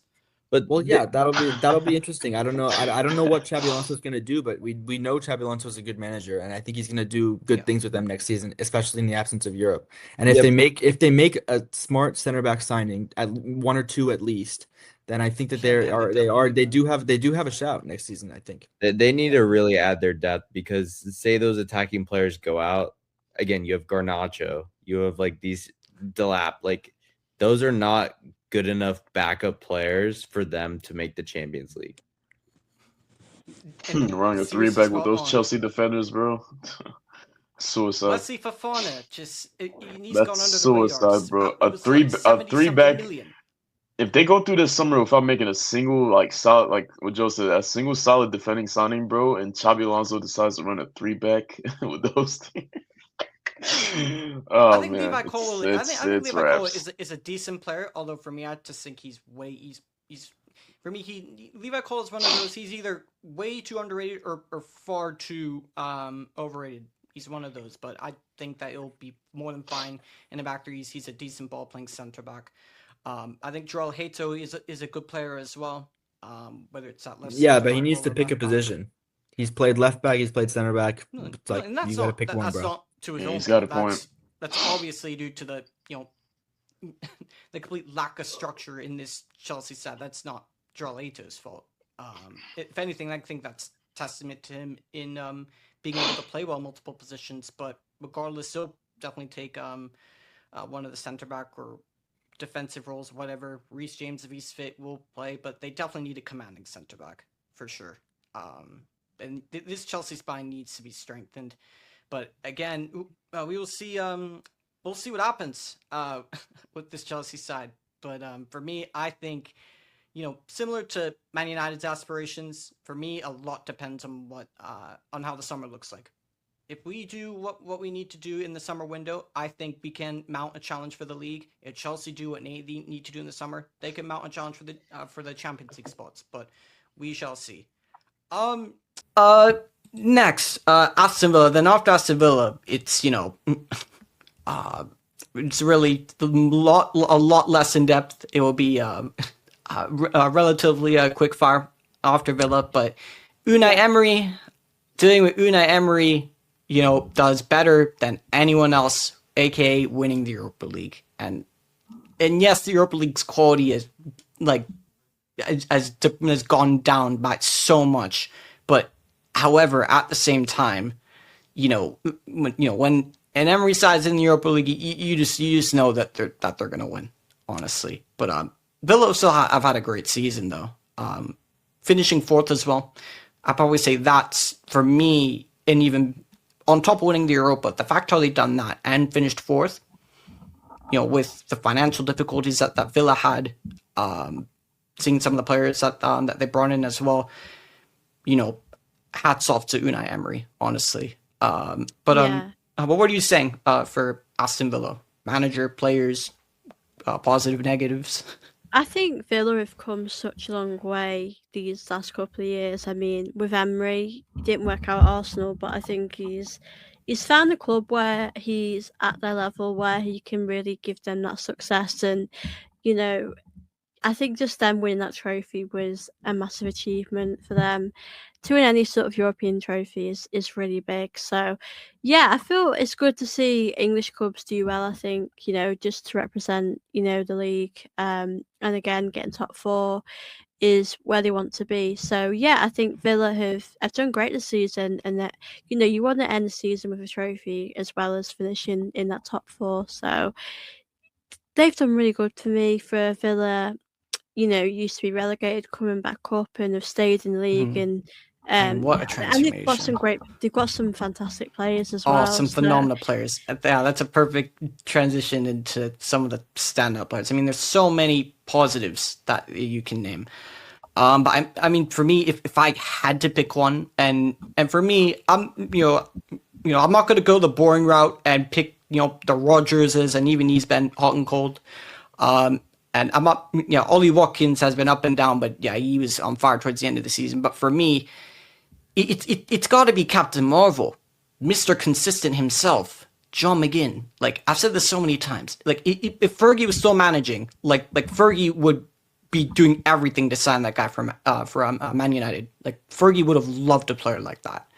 I mean, John McGinn has been there for, I feel like, forever. But again, just look, he oozes quality. He's played, in a double pivot. He's played in a 10. He's been put out on the left. He's been put out on the right. I mean, he's played in so many midfield positions, and he's done so well. Honestly, he Yeah. deserves a lot of credit. Yuri Tillemans as well deserves his credit. Victor Lindelof in moments, and yes, the same Victor Lindelof that I'd be preaching to get him out my football club for however many years. Deserves his flowers as well. I have to keep it fair. I have to keep it fair, whether I like the player or not. Bar that. Who else? Oh, you know what? The most improved player, or a player who had, a renaissance or rejuvenation, I don't think anyone would have seen. Emi Buendia. Yeah, he was he's been interesting one. I remember when they signed him, he was good, but he didn't wow me, but he's definitely developing. And yeah, I mean, with player of the season, there's so many players that have I think, like you said, there's obvious ones. Morgan Rogers has been. I think some of the players, it's been weird to feel like some players hit form and they drop off. Like, it's the inconsistency with some players has been quite tough. But yeah, I think the captain, John McGinn, doesn't get that credit, and you need players like that in your team that are fighters. And they've got, like I said, they've got great players at Villa, and yeah, they've done great this season. I completely agree. And speaking of Morgan Rogers, actually, that reminded me, he's been linked, I feel, with every club in the Premier League, honestly. Yeah. He's been linked with us. I've said it many times, just it's a big no thank you. Firstly, because of the price, and secondly, I know, these, as I call them, wing fielders are becoming a thing, but I already have my own wing fielder, and for me, a better footballer than Cunha, so I don't really need another one, especially for 100 million. But he's been linked a lot with Arsenal lately. Would you take the gamble or take the hit and sign Morgan Rogers for that price tag, or would you look at other alternatives? Yeah, I like Morgan Rogers. I think I'd take him at Arsenal. I mean, I think with the price tag, I don't mind. It probably is going to be a lot of money, and I think Arsenal do obviously have the money to pay for him now. They've got definitely. Yeah, I think now they definitely will. I would take him, but obviously it means maybe we'd have to move someone else on in that position. But yeah, I'd take him. I think we need some reinforcements, to be honest, in the summer. So, and yeah, it's a big step up, obviously, when you do change clubs to a team that is, challenging. They're not really challenging. They challenged for a tiny bit this season, and they, for like a couple month period, and then they went to Arsenal, and then they get battered like 3-1 or 4-1 or something like that, or no, it was 3-0, and I just knew, it was fun while it lasted. But they're not competing with that. So I mean, yeah. It is what it is with Villa. I can't think of too many negatives, really. There's not many I can genuinely think of. It's genuinely just only positives I can think about. I mean, maybe Tammy Abraham hasn't quite worked out for him since he's arrived, but I think it's clear that Unai Emery really didn't want him. But I've said this so many times about Emery. He can take whatever players, he can turn any player, into gold, water into wine. It's just what Emery does. But yeah, Aston Villa, 100%.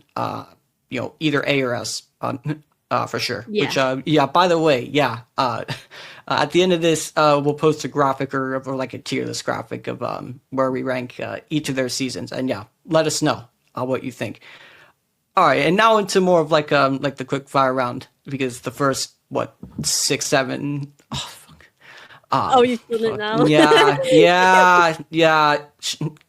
You know what? Shout out Casemiro. I'm saving myself with that. But all the first 7, we can go a bit more quick fire. Bournemouth. I mean, Antonio Iraola could not have left off on a better note. Getting this team Europa League football. That is in crazy 6th. to say. Yeah, I think first time in Europe ever. Yeah. I think, like you said, it's a great way for him to leave. I mean, I suppose it would have been nice for him to stay and see what he could do the season after, but I think he's probably taken them as far, and he wants a new challenge. But yeah, I mean, it's crazy to say Bournemouth, Europa League in those same conversations, but Bournemouth have been getting those good results, and actually Bournemouth haven't been easy to play against this season. They've actually made it difficult. So yeah, they deserve that, and again, what a big achievement for them. And again, if they get more players in the summer, I know next season it might be difficult for them to balance a few different competitions, but yeah, I think it's great for them. And again, what a big achievement for them to get that European spot for next season. No, absolutely. And Marco Rose, the incoming manager, will have he'll definitely have some shoes to fill. For what Andoni Iraola's marked at Bournemouth. And there's, for me, I can't really think of any negatives. For me, there's only overwhelming positives. And yes, he had half a season, but Semenyo, without the goals, I mean, Bournemouth wouldn't be in the position that they are. Senesi, I mean, he's obviously gone now, but again, very good season from him. The left back, Trufer, again, very, very good debut season from him. Evan Nilsson is for me is a decent player, but he's hit and miss. Marcus Tavernier is a quality footballer, as he's shown many times. Alex Scott. Yeah, now apologies to remind Arsenal fans about Alex Scott and what he done at the Emirates, but he's cold. He is cold. He is such a good footballer, honestly. And even the January signings as well. I mean, Ryan looks a player. I mean, half a season at Bournemouth, and now he's in the World Cup squad. I mean, I don't know if that's a state for how good he is, or if that's just we look at the state of Brazilian football right now. So it could be either or. It could be one. It could be the other. It could be both. But I guess we'll see. Honestly, I think Bournemouth could do really well, and it's well deserved. It's well deserved. Their place in the Europa League. I can't speak highly enough of their season. I think for me, looking at Bournemouth, they're definitely neither an A and probably ARS. Who knows? Yeah. Next, now I think they for me are above. You could say they're above Bournemouth. Maybe they spent more money, but going from being promoted into the league this season, Sunderland, to now playing in the Europa League, it's just it's mental. I think Wolves under Nuno were the last club to do so, if I can remember. If you can remember the Wolves days under Nuno, like in 2018, 19. When they were the kings at destroying the big clubs. They destroyed everyone at some point. But I mean, for Sunderland, I mean, there's so many positives again that you can take. I mean, what a job that what's his name, Reggie Labrie has done at Sunderland. But so what are you saying though? Yeah, Sunderland have done really good, haven't they? I mean, I think I expected them to stay up, but I suppose you didn't expect them to be in that position that they're in. They've been fantastic this season. Yeah, I mean, they're in a great position, aren't they? Like, it's crazy, like about 7th. So yeah, they've done a lot better than what a lot of us probably expected of them. I think their performances they've put in have been great as well. I think obviously Xhaka as well. I think he's been really good for them. There's been quite a few players that have stepped up, but I think for them, they're in a good place now next season. Obviously, it's not going to be easy balancing a few different sort of competitions, but yeah, I think it looks quite positive for the future for Sunderland. And again, probably just doing a lot better than what a lot of us expected. And I think if you're a Sunderland fan, you would definitely be really happy with that season that they've had. So yeah, I'd be interested to see how they do next season as well, and see if they can get a bit up that table. And yeah, but I think they've got a very exciting future ahead of them. No, absolutely. I mean, they'll be happy they finished above Newcastle, so yeah, that's already it's already a plus for them. I mean, pauses. Where do I even start? I mean, whether it's Sadiki midfield, I probably butchered that, but I mean, he's been phenomenal midfield. To Roef's in goal, who's been very, very, very good. Very, very good for them. In goal. The back four for me, like, there's not, like, no individual player is like a big standout, but just as a unit, they're just a very, very, very good unit. And then even to the attackers as well. As much as I don't like Brian Brobby because it gives me PTSD to Ten Hag days, as he was trying everything he could to sign him for my club, and I just didn't want him. I mean, he's scored so many important goals for them. Him, Isidore coming clutch like in the beginning of the year. And for me, I think, they gave it to Lamens signing of the season, but my signing of the season is, has to be, now the Sunderland captain and the former Arsenal captain, Granit Xhaka. 13 million? 13 million, I think. For I think he was 13 million or something like that. Very cheap. And he really wanted that move to Sunderland. But then again, I don't know if he really wanted to be there, or he saw Ten Hag joining Leverkusen in the summer and he wanted to be gone by any means necessary. And if it's the second one, if I were in Granit's position, I don't blame you one bit. I'd be doing the same thing. So yeah, exactly. It is what it is. But I mean, what a season that they've had, honestly.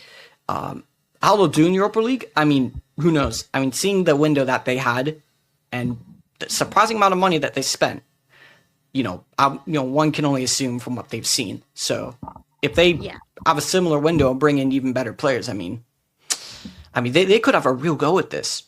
They could have a real go at this, but I definitely wish them nothing but the best from the Europa League. And, and I'm also so glad that, like, the European positions, like, just from, like, a neutral, perspective or standpoint, like, for the English sides and who got the European places, like, below the Champions League spots. Like, this may sound funny, but, like they're actually fun clubs, if you can get what I'm saying. Like, you have Bournemouth in Europa League and Sunderland in Europa League.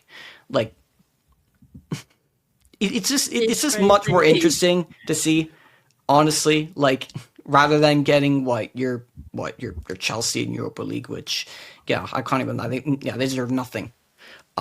So I'm glad they got nothing at the end of the day. But anything else on Sunderland before we keep it moving? No, I'm with you. Pretty much agree. They've had a really good season, and I'm excited as well to see next season how they get on as well. Definitely. 8th, yes. It is not Brighton. It is always and will be Brighton Munich always. For once, finally against my football club, they didn't like Brighton Munich. But I mean, I'm not counting the first one because under that Portuguese guy, we went up 3-0 and then we just conceded 2 goals and we nearly bottled the game. But honestly, like, one of my favorite games of the season, like, for me, besides the awesome Man City game, not even games from the first half of the season, just that final game playing Brighton Munich and just battering them 3-0 and just playing them off the park. It's just such a great feel-good factor. What Brighton have done to my football club for how many seasons. It's great to see. What are you saying for Brighton? Finished 8th. They have Conference League, Fabian Herzl also signed a new deal. As well. What are you saying for their season? Positives, negatives? I suppose for Brighton, they've been a bit inconsistent at times. Like, they've picked up some great results, and then they've dropped points in games you probably expect them to win. The bit is that they have got Conference League. I think for Brighton, they do really want to be getting that Europa League spot, really. So I don't think it's been bad at all from Brighton, but I do think they want to be maybe a little bit higher up the table.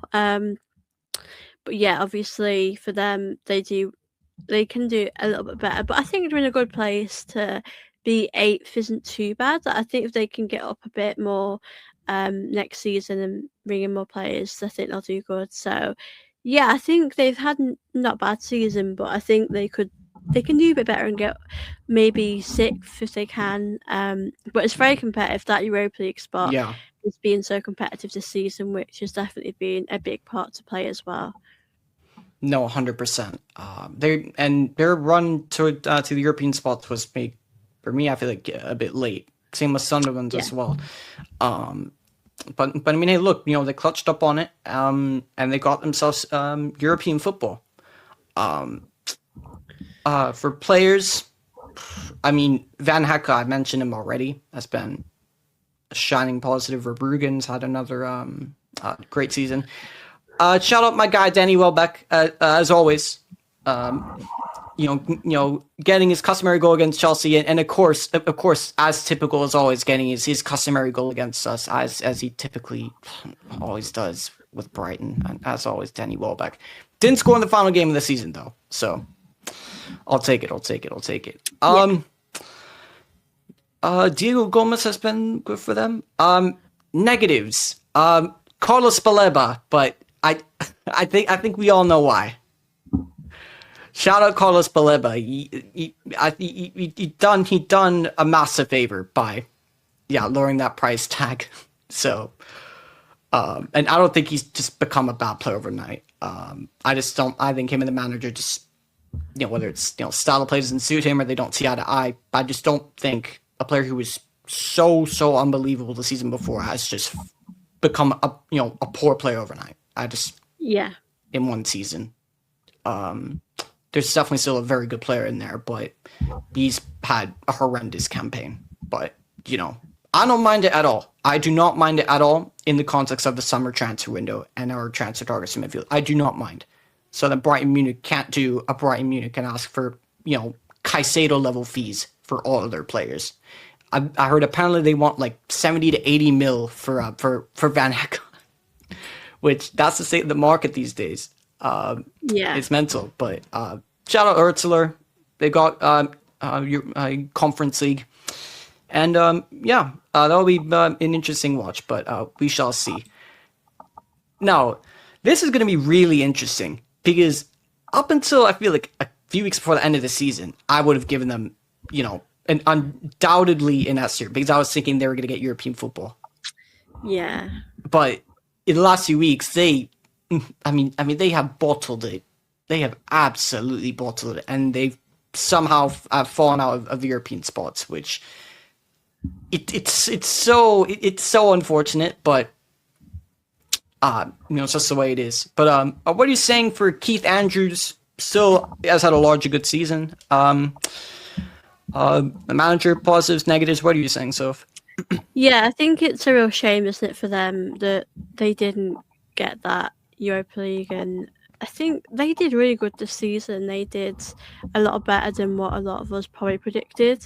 But I think those last few weeks is always the toughest because that's when you sort of slip up. So yeah, I think finishing ninth, you look at it and it's pretty good for them. But I think where they were, I think you'll be a bit disappointed because you were so close to getting that Europa League spot. But yeah, I think they've done great this season. I think they've got some great players.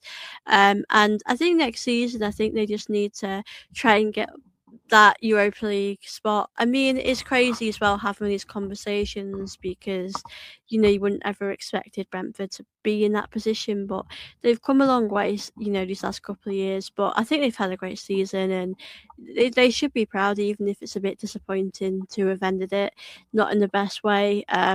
But again, as we said, that Europa League spot, it's so competitive. That position was so competitive. But I think they should be happy and proud of the season that they had.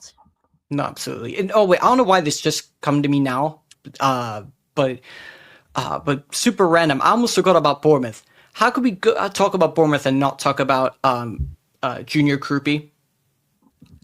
I couldn't just let that slide because he's been just something else this season. I'm sorry, I know we're going all a bit back, but yeah, shout out to Krupi as well. He's been a phenomenal addition to that attack. But anyways, getting back to Brentford, for me there are several standouts you could make. I mean Kelleher has been really, really good. I mean, a game that I can remember, of course, obviously it's against us, of course, because something that we always make average to, not so great players look like something from I don't know, look like something from, I don't know, like early 2000s, AC Milan.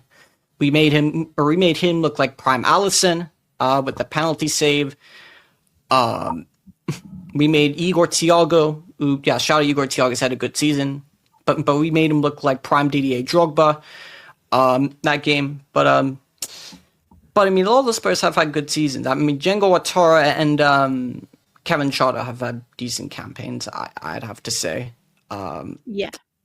Matthias Janssen is just a consistent in midfield, and of course, the only time he ever scores is shock, surprise. It's some long-range distance shot against us, which, doesn't surprise me too much at this point. I'd say the centre-backs, Vandenberg, Nathan Collins, been all right. But I mean, for me, I think the biggest standout has to be Coyote, though. Yeah. I mean, looking at Arsenal, and I know, Ben White's on his last legs, would you take Coyote at Arsenal if Ben White were to leave? Yeah, I would be up for that. I mean, I think we know Ben White has got to move on this summer because I think he can be really great, and I think as a player he's been great, but I think we've passed that now. So yeah, I would definitely take him at Arsenal. I think Timber is always going to be a starter for me, but I think you need someone who's going to compete or play, because Timber obviously has been great, but he's picked up a big injury this season. So I think it would be good to bring someone else in that can play at a good level and that plays in the league as well. So I would definitely be up for that. No, absolutely. And now to us, he'd also be perfect fit for Arsenal. I mean, he's also terrific at throw-ins as well. Anytime I'd see Brentford in around our box, you see all the players going into the box, and yeah, they're chucking that long throw into the box, and they're just creating chaos. So shout out Coyote, he's had a really good season. Yeah. For them. But to keep it moving, Fulham, Marco Silva has gone. Their new manager is TBD. We don't know yet at current timing of this recording. So, what did you make of Fulham's season, and any standouts? I think with Fulham, I think they really struggled with consistency this season. I think they've picked up some good results at times, but again, I think I mean, Fulham, to be where they are, isn't too bad, but I do think that it probably could do with, again, someone else to come in and take them on a little bit further, because I think Fulham have got an exciting squad. I think they've got some good players, but again, could they probably do a bit better? Possibly. I think to be 11th for Fulham, that isn't bad at all. I mean, No, it's not. Fulham used to be a team where they were sort of in that relegation zone, and they have improved quite a lot. So yeah, I think for Fulham, I think obviously they may be a little disappointed to be where they are, 11th, because I think they could definitely get, again, with that European spot, or even Conference League. So yeah, I think again for Fulham, bit like Brighton, not a bad season, but I think they could probably do a little bit better. I think they just struggled with the inconsistency in games. Like, I just think sometimes with Fulham, you don't know what you're going to get from them. Like, sometimes No, you they'll be really don't. good, and sometimes they're really poor. Yeah. So I think Sometimes maybe good, Yeah. sometimes maybe shout out exactly. Gattuso. Literally. Yeah. They do Yeah, have some that's quality pretty much players, though. I mean, Sanderberg is such a quality player. And I remember screaming from, a couple summers ago, that Ineos' first summer, we were linked with Sanderberg, and I said, go and sign Sanderberg. But instead of Sanderberg, we signed a certain Mamadou Ugarte instead. And Sanderberg is now looking like Pirlo at Fulham. Especially against us, too. But Sanderberg is a quality player, honest. And you know what? To be honest, as a squad player for depth, I'd probably still take him now. I rate Sanderberg so highly. Honestly, he's a very good player. Bar him, I mean, just no one else has really stood out. I mean, all I really remember is that absolute thunderbolt from what's his name, Kevin, at Old Trafford, but that's about it. And then for them just to, bottle the game and for us to do a typical 30 time turnaround. So that's about that I can really remember. I don't watch Fulham super closely, but and I'm sure there have been other very bright positives. I just can't think of them at the current time of recording. Yeah, and keep it moving in it. Newcastle, now they've been very disappointing. However, I feel like there is some context to it, but I don't think they had a good summer window at all. I mean, they needed to strengthen depth, and they didn't do that. Yeah, I mean, they brought in some okay players. I mean, Malik Chia's been actually very good for them this season, but they need depth in their attack, and especially Anthony Gordon. I mean, he's now gone for what, 70 plus million euros to Barcelona, so they'll need to replace him. But they brought in, Jacob Ramsey, decent player at Aston Villa, but it's at levels. And I mean, you can't talking about Newcastle without talking about 55 million for Anthony Elanga. I mean, just that's got to be one of the flops of the season. But again, they still have good players. That's not a question. But anyways, what do you make of Newcastle's season, of Eddie Howe especially? Players, positives, negatives. I think you said it right. They've just been underwhelming, haven't they? I mean, I just think they've dropped off quite a lot. I mean, they were around the top 4, top 6, and what they finished about 12th, I think. So I think as you said, the summer wasn't great. I think with Isak, we knew he was going to leave at some point. I think we probably knew he'd want to go to a team that are challenging with the league. And they did bring in Wolverhampton, who I think he's a player that is quite good at finishing, but I think their biggest problem is consistency with their players. And especially again, with Anthony Gordon, that's always been an issue. Yeah, I think they just don't have players that are consistent, and you need players that maybe most time are going to. Their captain is at least consistent. Yeah, I think you need Bruno Guimaraes. Yeah. I really rate him a lot. He's a very good player. Yeah, I think they've just. I mean, Eddie Decent Howe season. again. I do think it's probably time to move him on, but I think the Wait, club move are who gonna- on? Eddie Howe. Oh! I thought talking about Bruno G. No, not him. No, he's too good. No, I think with the manager, But really, you'd move Eddie Howe on? I just think. I mean, I haven't said that. Maybe I need another summer to invest big, but I don't know. I think for Newcastle, I just think that they were in a really good place, and now they've fallen off quite a lot. I don't know. It's a tough one, isn't it? It is. Underwhelming is definitely the word to describe. No, this definitely. season. Yeah, not being great, really. I mean, if I were Newcastle, look, like, especially right now, maybe after the World Cup, you can. But I mean, then after the World Cup, you're not going to, hire a new manager then, because that's way too late. So I feel like at this point, and again, whether you like him or don't like him, I feel like seeing who's available right now, unless if they're interested now in Arne Slot, and I don't think, and he's the complete antithesis of what Newcastle is all about. Or that's all I can really think of at the moment. Unless if they want him, then sure. But the managerial market, it's not great right now, is it? Yeah, that's the problem. Like, if you want to bring a manager in, you want it to be better than what you have. So, and Eddie Howe's shown when he can get the best out of players that he's got. He's shown that many a times, and he can develop players. And a perfect example is this guy right here. I mean, he's fallen out with this player right here. And if there's anything I want my football club, Man United, to do, they need to do everything they can to bring Lewis Hall to OT. They have to, honestly. Like, they need to bring this guy to Old Trafford, because he is such a good left back. I don't know how Tuchel didn't pick him, but he, for me, is a gem. Honestly, he's very, very good. And Tonali as well has had a good season. He definitely very well could leave,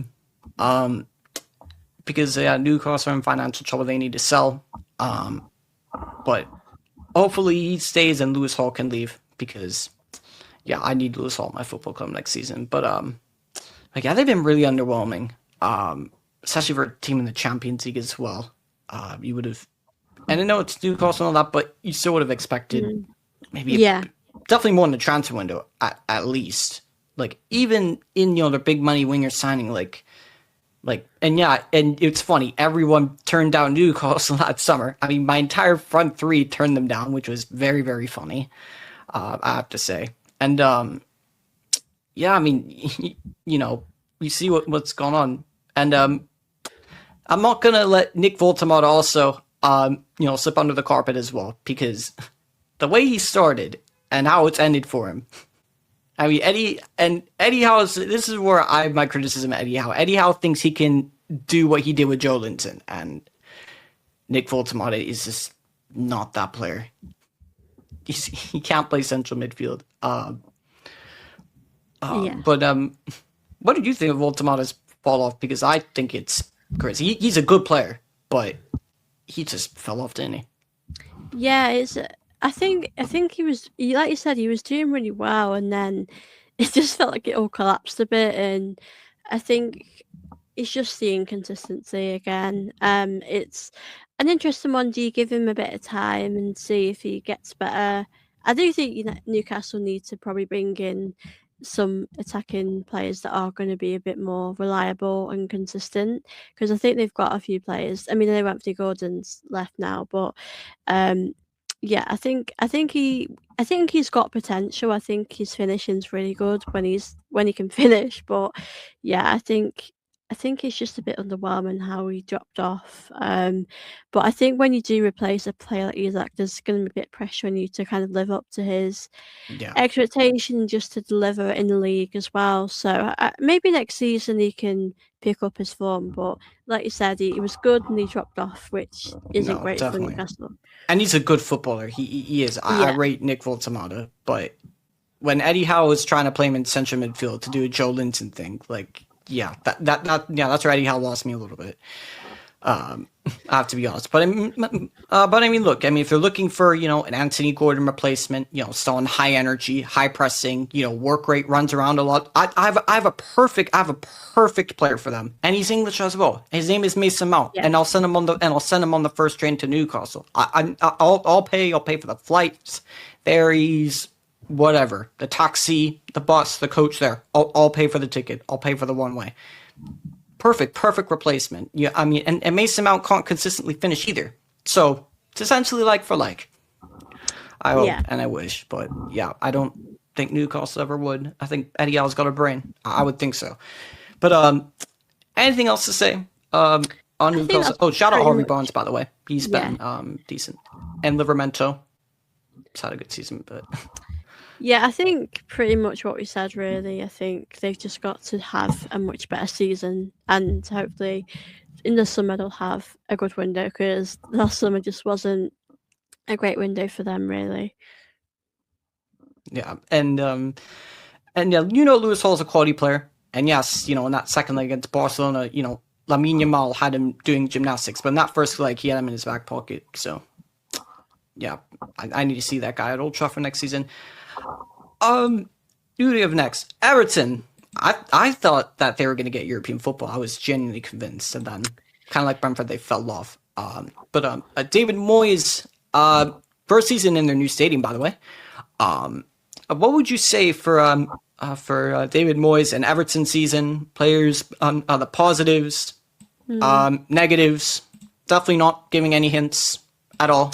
Yeah, I think with Everton, like you said, we were expecting them to probably get that Europa League football, or to get some sort of Europe, whether that's the Conference League. I think it's like you said, it's just you get to the end of the season and you slip off a bit, you make mistakes and you drop points. But I think Everton have had quite a good season. I think obviously you look where they are. About 13th in the league, it's probably not great. I mean, they were fighting to stay up a few years ago, so they are getting to where they should be. I think the next season they probably will want to try and get that Europa League football, like that Europa League spot. But they were competing for a while for that, but it just happens that they do sort of, fall apart towards the end, like a lot of teams. Yeah, and it's a shame for them because it was nice to see them kind of get up that table and, because we probably wouldn't expect them to be fighting for that Europa League spot really, but they've done pretty good this season. I think they've got a good future. I think they've got a positive next few seasons. So yeah, they really impressed me this season. Obviously, unfortunately, they weren't able to get any sort of Europa League or Conference League, but I think next season they'll definitely improve if they can invest as well. No, absolutely. And any players come to mind? Positives, negatives? Yeah, I think it's tough again. I think obviously consistency is, a big part of football really. I think as you Absolutely. said with them doing they were at a place where they were, doing quite good, and then obviously, they struggled, didn't they? I think a player that I do quite like Everton. I think Pickford's Yeah. I think he's never going to get that credit because he's probably because he's Everton, but I think he does deserve to be playing sort of in that Europa League football. So I hope Everton gets that place because I think Pickford's just one of those Everton players that goes under the radar a bit. But yeah, I think he's probably just someone that has impressed me throughout the season. I know they finished a bit lower down than they wanted to, but I think he's someone who does really work hard for the team, and yeah, someone that impressed me this season. No, absolutely. For me, I think James Garner is in a way a bit unfortunate to not make that that World Cup squad. He's had such a fantastic season. He's had a very, very, very good season. James Garner, and yeah, he's definitely gone under the radar quite a bit. Just given who for me is just their best player, and he's another one. And he's one where it's like you hear about him so much, but he's just one of those who, you love to see him. Iliman Njai is something else. He is something special. And if I again just message to Man United, if you're looking to sign an attacker this summer, just I'm not saying you should, but just a suggestion. Go and sign this guy. Go and sign this player. You can play on the left wing. You can play on the right wing. I feel so sorry for him in the sense that he should have had so many more assists, and then you look at who's playing up front at either of them, and yeah, just the finishing is not too reliable, is it? The strikers up front. Yeah, that's probably the biggest problem. Honestly, and then bar that, they've had some youngsters come in. I'd probably say the most underwhelming. I just remembered. Remember Tyler Dibling from Southampton? He went there for 40-something million. He's supposed to be the next big thing, but apparently always was not too pleased with the way he was training and all that. And yeah, you can't get a game for Everton right now. He's then stuck on the bench. So if there's been anyone underwhelming, it's probably him for sure. Yeah. Next, Leeds. They've stayed up. They've actually stayed up, and I'm surprised they stayed up. But credit to Daniel Farke as well. What are you saying for Leeds? Standouts, positives, negatives with players? I think for Leeds, I think going into the season, their goal would have just been to stay up. And I actually thought they would stay up, to be honest. I think it's great to have Leeds back in the league as well. But I think it's hard when you come back up. Sometimes it's harder to stay in. Staying in the Premier League, it can be quite difficult. So yeah, obviously I've been really happy for them to do so well, and I'm interested to see obviously going forward if we will sort of see them stay up in the future. But yeah, finishing where they finished is actually quite impressive, and to be out the relegation zone by quite a few points, that's amazing. I think obviously players have liked. I mean, I think Calvert-Lewin's definitely growing in that role at Leeds. I mean, I think with him, he's someone that does have injuries. I mean, when he Yeah, was that's the most Everton, remarkable thing. Like yeah, we saw, he's gone a full season I know without really being injured. It's crazy. yeah, it's like every time you watched Everton, Calvert-Lewin's always injured. I think when he can stay fit, he's very good. And obviously, the season, I think he's had a good season actually. So he's definitely been a player that I've been interested in watching. And again, if you can stay fit, then I think he's going to be a really big player for them. But obviously Everton, he just could not stay fit at all. But yeah, I think Leeds again. I think they just want to do the same next season. Invest and stay up and maybe get up that table a little bit. But I think when you come up from the championship, you never know if you're going to stay up, but they've got some big results this season, and I think they've done a fantastic job. No, absolutely.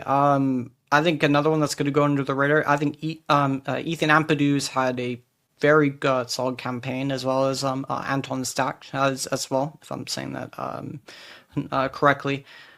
And Okafor this season has been, largely very good. And again, as always, he morphed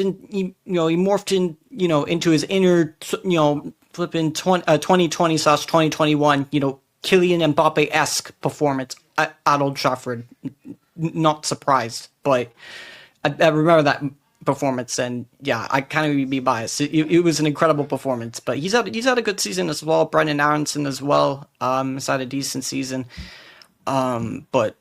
Yeah, Leeds to finish like where they did and not like 16th, 17th, like just in the relegation zone.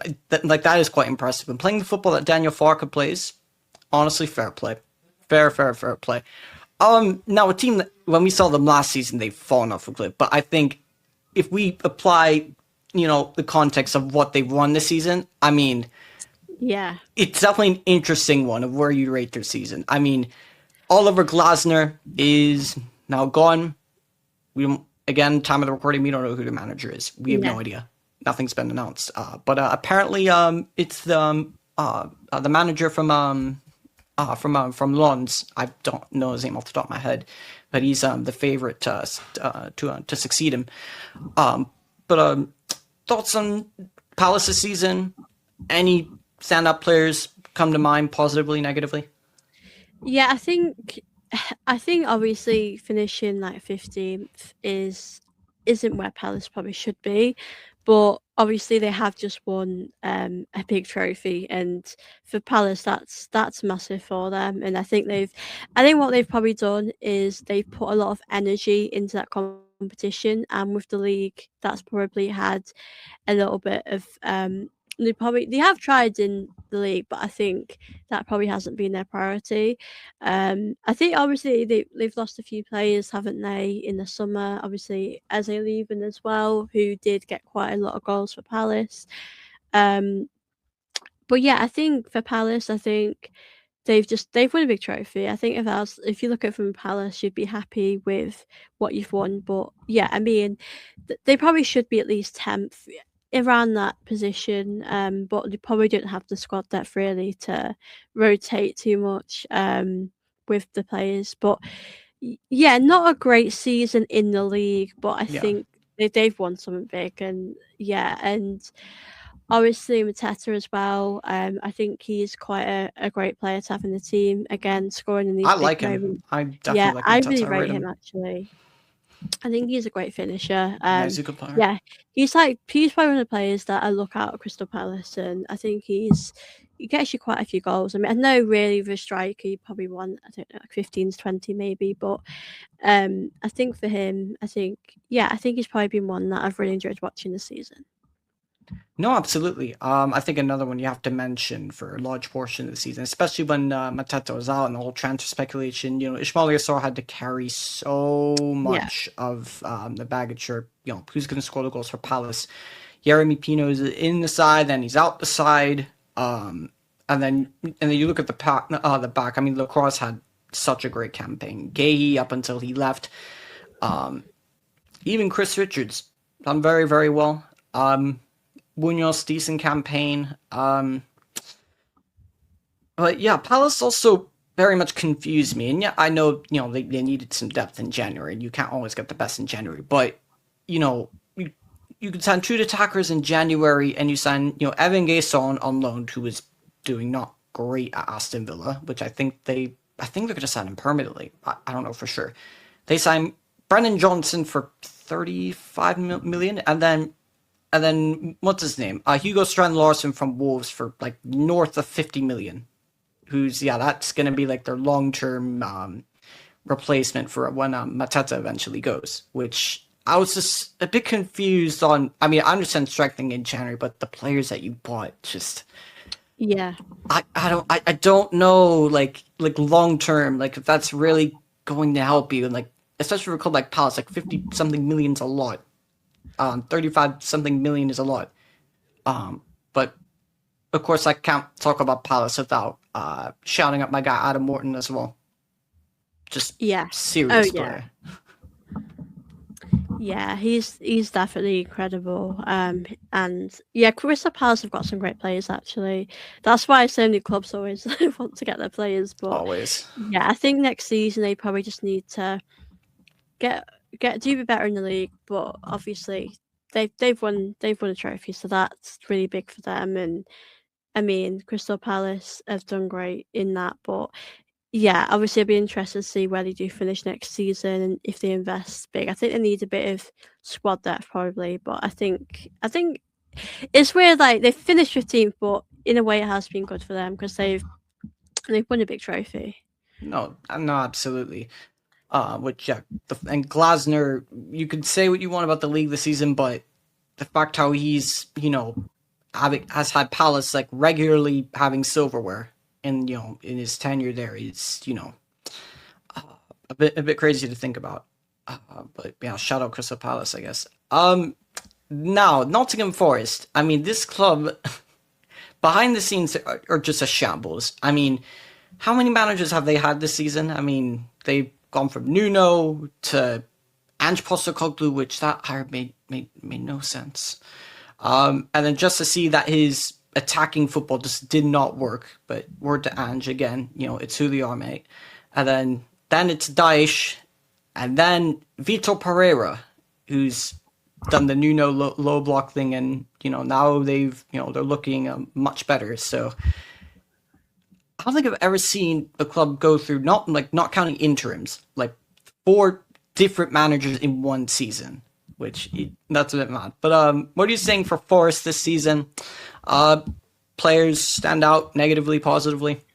Yeah, I think for Forest, I mean, I was thinking they were going to go down at some point. Like I think they did turn it around. The manager that came in really did help them. I think towards like the end of the season, they actually went on quite a good run and they picked up some really good performances and wins. I think for them it doesn't matter really if they win, that's all that matters. I think it was quite difficult, but obviously I think with West Ham and Tottenham they sort of dropped a lot of points, so yeah, that really helped them. But yeah, Forest I think will just be glad they stayed up, to be honest. I think for them that'll be probably a big achievement, and next season they obviously need to kind of do a little bit better. But I think for Forest, they're going to be where they are in the league. They obviously have had a few players. I know they've not had the best season. Obviously Nico Williams. I mean, they've got quite a few good players in the team. But I think defensively, sometimes they've been good, but I think it's just the consistency as well. But yeah, I think they have really struggled this season. And like you said, the change of managers isn't really helped them. I think they probably not picked the best managers, but they were going on a good run. They weren't in a bad place towards the last few games. So I think probably not a great season, but they stayed up. So it's probably a big win for them, for the fans, to not be in the championship. No, definitely. I think it's unfortunate that Gibbs White didn't get on the plane. because he was someone who's, and I think he was a player of the season nominee, wasn't he? Gibbs, what? I think he was up there, wasn't he? Which I was, again, one of many decisions I was baffled with Tuchel for, but it is what it is. And of course, as I see, we all hear his name every single day. Elliot Anderson has had a stellar campaign. A stellar campaign, so much so that that Forest want more than the Declan Rice price tag and even more than the Caicedo price tag. So, that's the state of the market in this day. But we'll see what happens, especially with him and with Forest. And now for the last two teams, it should be fairly quick. I mean, it was a toss up between West Ham and Tottenham, and it was just West Ham. And I mean, with Graham Potter and Nuno, I mean, there's just not been much. And I'll be honest, Bart, Jared Bowen, and a certain Mateusz Fernandes, I can't for the life of me think of any of the positives. I mean, maybe Juve at left back, Wan-Bissaka's been okay at right back. Desasi was all right when he come on loan. Unless if you can think of any other positives, I cannot put. I think they've just had a really poor season. I think like towards the end it was so close with Tottenham and West Ham, but they just really struggled this season. I think they were hard to play against in the last half of the season because they're fighting to stay up. They did make it hard for Arsenal when we played them as well. But for them to be going down, I don't feel like I'm surprised by it in some senses, but I think they just didn't do enough to stay up, and it was so close with Tottenham and West Ham. But I think they've got some great players. West Ham, like Bowen as well, is one that I quite rate. Me too. And I do probably think he'll move on. I mean, I couldn't see him in a championship team, but I think just poor for West Ham really, and I'll be interested to see if they can come back up in the league. Sometimes it's hard when you go down. It might take a few seasons, but probably quite disappointing for them to go down. Really, I was hoping Tottenham would go down, but it was quite close. I mean, I did see earlier today that David Sullivan, the chairman, stepped down. He's been nothing but a nightmare. He's stepped down, and assuming that the next person up is more competent than him, that will put them in a better place. But yeah, and Nuno's apparently set to stay. Like, he's not going anywhere, so he'll be the man to hopefully get them back up. And then Burnley just doing Burnley things, going up, going down. They're a roller coaster. There's just nothing to say really.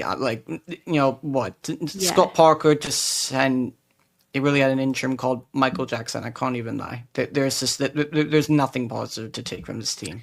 I'm not even trying to disrespect Burnley, really, but just like what I was saying earlier. Like, I'm glad I'm seeing like so-called fun teams in Europe. Like, this is what I was talking about. Like, Burnley are just boring. They're just a waste of time. Like, I want to see something interesting, which is why I'm glad the teams that are coming up in the Premier League and in Coventry, especially in Hull, maybe not so much Ipswich. Like, they're teams like we've not seen in ages, or maybe you've ever seen in the recent years. So to make things more interesting rather than the same old like Burnley and Southampton and all of that. So, but yeah, I'm not surprised that Burnley have gone down.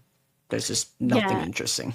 I think the points with Wolves and Burnley were so close, and that just tells you everything, because I know they were both. Yeah. I mean, Wolves put up a bit of a fight in some games, but they should have brought Rob Edwards in early, because Wolves are getting some decent performances. Good results. I mean, because I think they got a point from our game. I can't even remember now, but they did. Yeah, and that's embarrassing for us. But us too, though. Us too. But I'm not surprised though. I'm really not surprised. Yeah, I think they should have changed the manager sooner, but definitely. No, they definitely should have a lot earlier. And you know what? I think to myself, right? If they had gotten rid of Peter Pereira earlier, and brought in Rob Edwards early. Who knows? I mean, maybe they would have. They probably still would have gotten relegated. I can't even lie. But if I'm being completely honest, they probably maybe could have finished higher, maybe 19th. Who knows? Yeah. We finished with the Premier League. And yeah, people, we reached the end. And That's yeah, it, all we'll right. see you after Yes. the World Cup. All right, people, we're out of here. Good Peace. stuff.